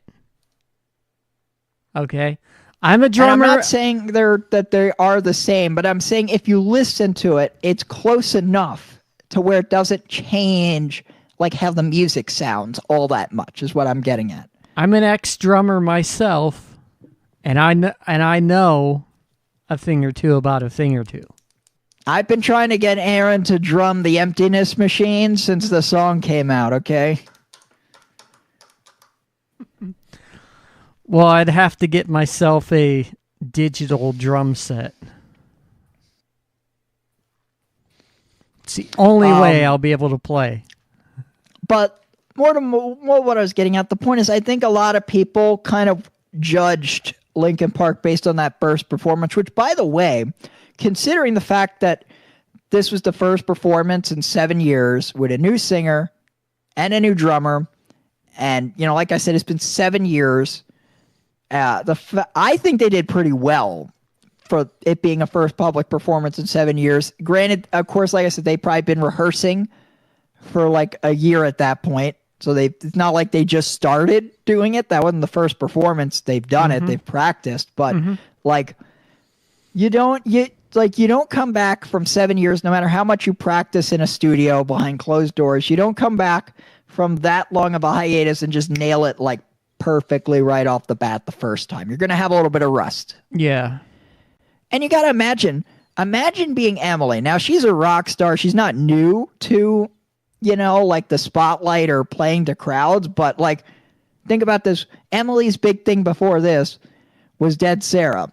Now, you compare Dead Sarah to Linkin Park. There's no comparison. Like, Dead Sarah's like a tiny bug on the sidewalk compared to Linkin Park.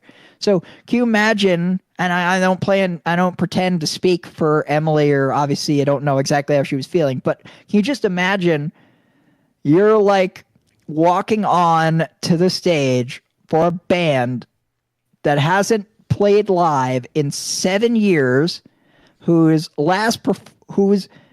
basically ended the band essentially ended in tragedy, right? And so you're coming in here.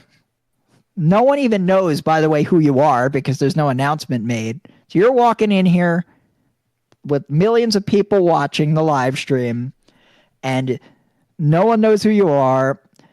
Everyone's kind of already like expecting that whoever's going to come out of that door is going to sound worse than Chester Bennington, because we hold Chester Bennington on a pedestal, right? Like he like nobody can replace Chester. Nobody can replace Chester. Doesn't matter how good you can sing.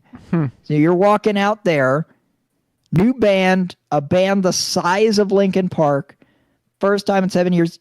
I got to imagine you got to be a bit nervous, right? Like, it's only natural that you'd be walking out there with some freaking nerves rattling you a little bit. And she still performed well. Like, the Emptiness Machine, she nailed. But, of course, the Emptiness Machine was a song they wrote from the ground up with Emily as the singer. It's a lot harder to nail the older stuff. But she has grown into the role of Linkin Park singer, I feel like, very, very well. And she does it, and she's also done a good job of, like, doing the, you know, the old tunes, the classic stuff. Is it as good as the original? No. But I mean, can it ever be? Maybe. You know, like to be clear, you can never have, no matter what you do, the music's never going to be the same as it was with Chester. It's physically impossible. Different voice, different singer. It's going to be different. The question is not whether it can be the same, because it's going to be the different no matter what. The question is it good? That's what it comes down to. That's what people should be judging it. They shouldn't be judging it, you know, is it the same as the old stuff? Is it the same Linkin Park? We all recognize they're different. They're not exactly the same band that left 7 years ago, because it's physically impossible for that to be the case. Because unfortunately, as sad as it is, Chester is no longer with us. He's never coming back. It's sad. We all miss him. We wish it weren't true, but that's the fact. Yeah. All right. So no matter what, it was physically impossible to have what you had before. So all you can do is get the best that you can get and still put on a good performance, a good music, while staying true to the band. And I feel like they've done that. I feel like we have gotten the best possible, like, version of Linkin Park that you can get today. So, you know, I feel personally very satisfied. I could tell you from listening to the show, I could tell you pretty much every single song I enjoyed. There were a couple songs that I didn't like, but those were mostly the types of songs that, like, I didn't like in the old style anyway. The like super like screamo, like scream the entire time. Yeah. Like I was never a big fan of those when Chester was doing it. So it's not like it was anything to do with the fact that it was Emily doing it or whatever. It was just like just never was my cup of tea. And the rap song that Mike did also, again, the strictly rap only stuff, again, not really my cup of tea. Though I did get entertainment watching Mike go down into the pits and give a kid his hat. So there's that. But like overall, 99.99%, I say they knocked it out of the park, and I enjoyed every single song. There was not a single song where it was like, man, that was shit. You know, like every single one was like, no, this is good. You know, like,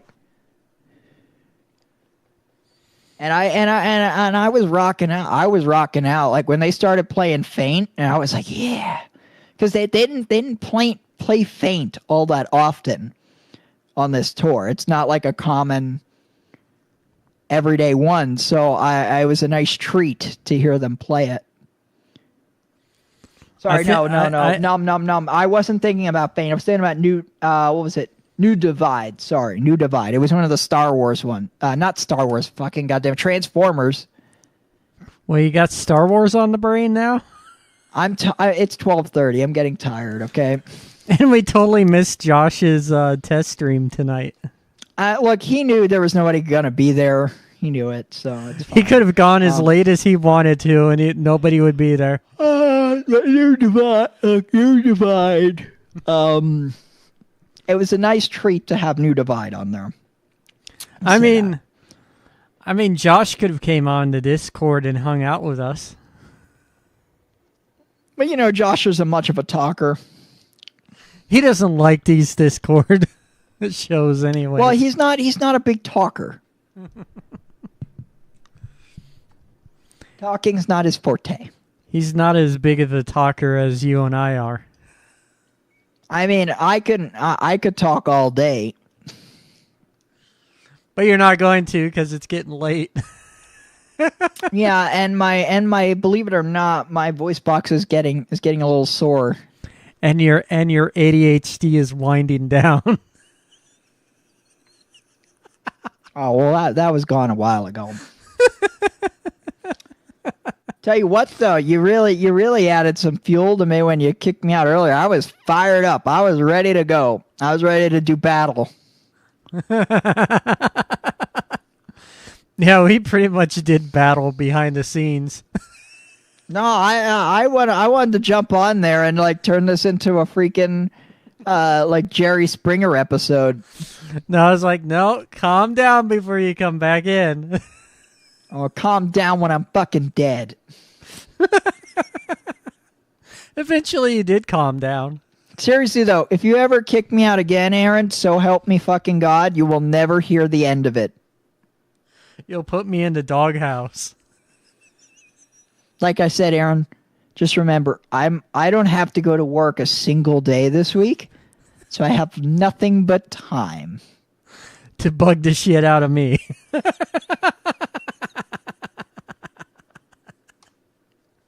Be like, what are we going to do today? What are we going to do today? Nothing. And I could stay up till 1:30 in the morning just doing nothing. Just doing nothing but getting on your nerves if I wanted to.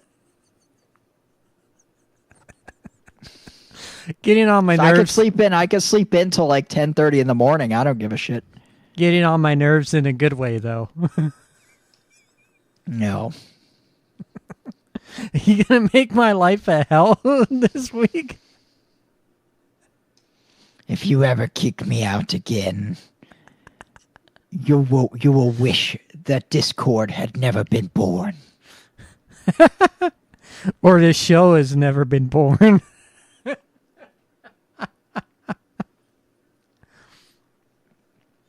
Just to be honest with you guys, we do have our moments every now and then. Every now and then, really? I mean, it hasn't been too much lately.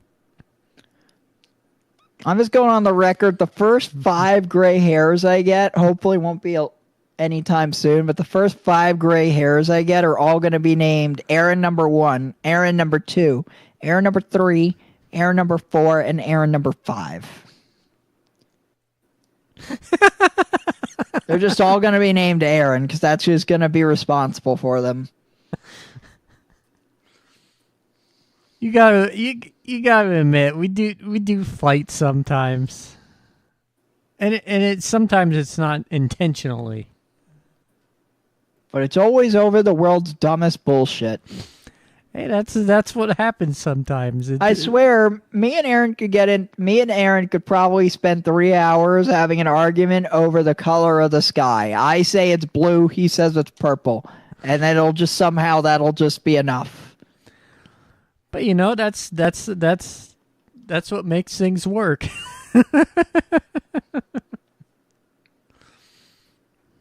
Gotta be an ass sometimes.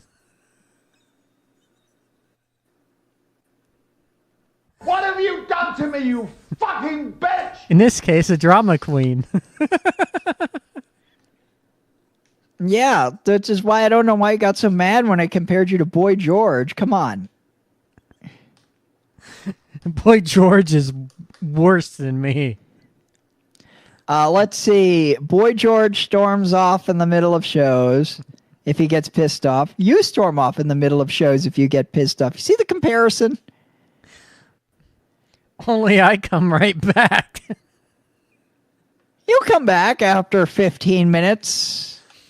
Boy George, trying to calm him down. Boy George, he'll just walk out and then walk out forever. No, he did. I believe he did come back that one time on that one show. It took the producers like 20 minutes, but they finally got him to come back. And it takes you how long to get me back on air? An hour plus. Oh yeah, that's right. I am worse than Boy George. You two would be right at home. You guys would be having. I would love to see the arguments. If you and Boy George were a couple, I think I'd have to sit outside the house just with popcorn and just watch some of these fights because they'd have to be amazing. 2 drama queens going at it. No, it's fun arguing with you because you argue back. Normally, I don't get people. But that no, argue. like seriously, can you just picture like 2 drama queens and like one of them's Boy George just arguing with each other? How entertaining that would probably be. I could never be compared to Boy George. You're right. You don't have the musical talent. I wouldn't say that I wouldn't have the musical talent. I think personality-wise, I wouldn't be compared to Boy George. I think you guys are more alike than you want to believe. No, he's been a drama queen more than I've been alive. So the only part of Boy George's personality that doesn't link up with yours was younger Boy George when he used to dress like a girl all the time. Which he doesn't really do anymore, I don't think, but... Well, that's because it was probably a fashion statement back then. And it was also part of the character that he created for, like, the band. Yeah. It still fascinates me that he was able to get away with it back then. Well, you could So get it was away a different with... time. It was a different time back then. Well, you could get away with anything back then as long as nobody found out about it. But that's the thing. Like, he's openly, flauntingly, like, wearing dresses and, you know, like, makeup and long hair and all this other stuff, like, very publicly. And just that was the thing that partially helped make them so successful. Yeah. But it's still kind of amazing that worked back then. You know, like, we're talking like not even Elton John was out of the closet at that point. Yeah, but Elton John was also a drama queen. He didn't like doing music videos. Aaron, I think we've established she's a drama queen, okay? What have you done to me, you fucking bitch! The words of a drama queen. He's probably even a bigger drama queen than me. Honestly, I don't know how his husband puts up with it. Oh, wait, I know how. He made that one movie, which is just basically just every time Elton John said a swear word in the house. Yeah, that's it, Elton. That's it. Just keep cussing. Just look right here into the camera, honey. It's going to be some juicy content. Tantrums and tiaras, I think it is.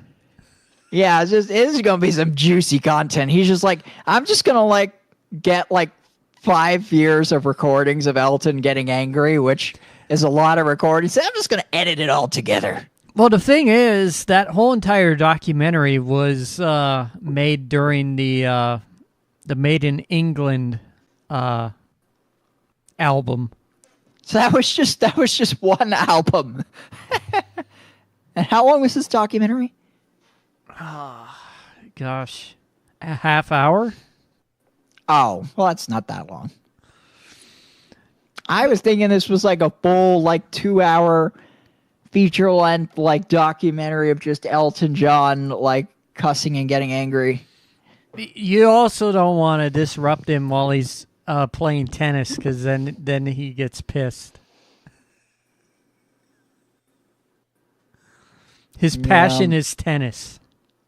Meanwhile, his husband seems like the most like mellow dude ever. I guess he counters Elton. I guess he counters Elton well.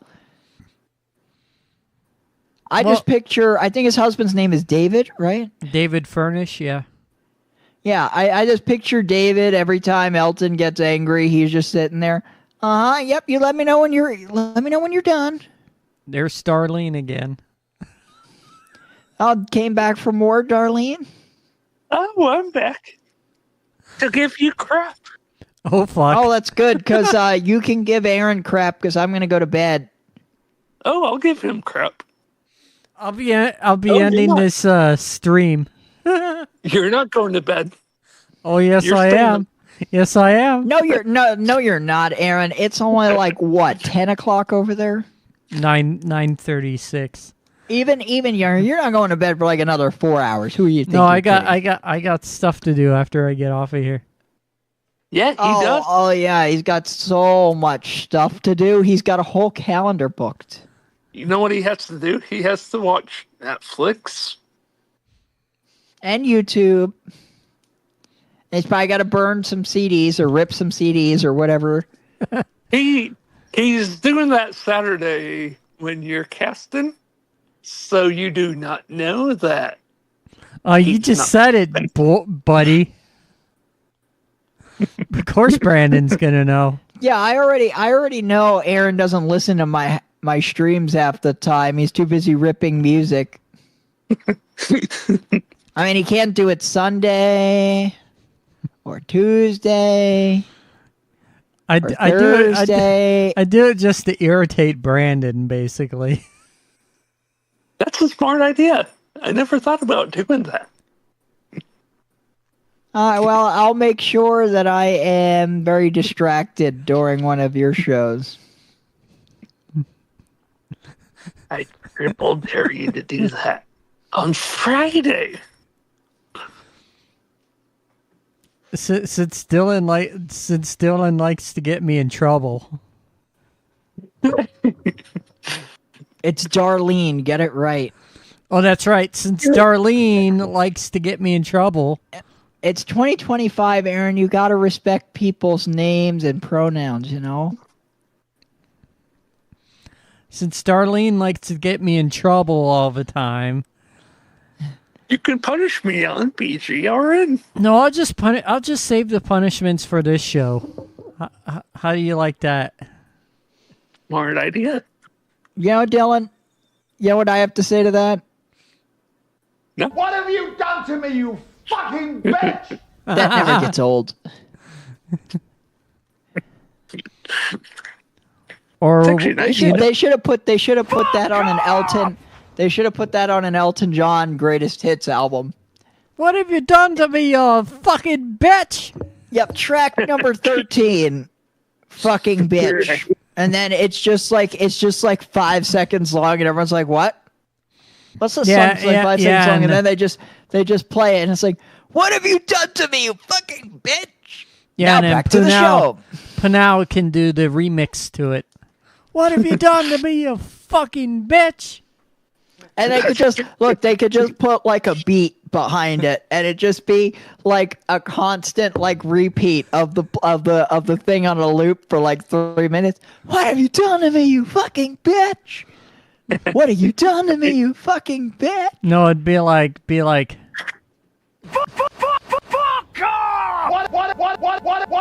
have you done to me, you? What have you done to me, you fucking bitch? Yeah, and then someone's just hitting that button to turn it into music. And then Man. What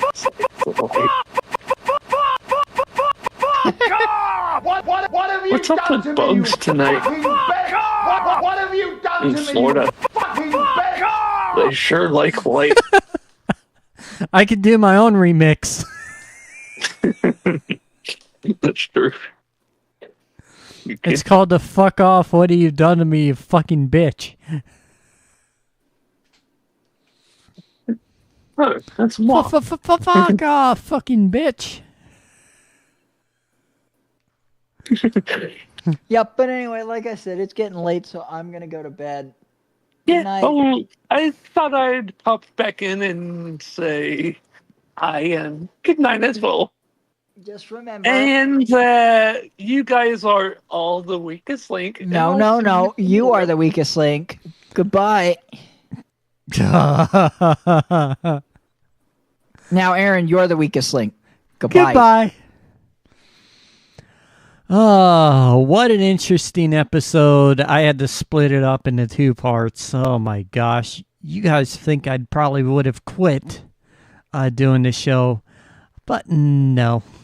It's been a fun 2-parter, should I say episode 20. Find out what happens for the season 2 finale of Monday Night Live coming up next week. So anyways, have a good night and a good end to your Monday. I will see you all next week. Gaming with Brandon will be tomorrow. Anyways, have a good night, everyone. And I will see you all then. Have a good night, everyone.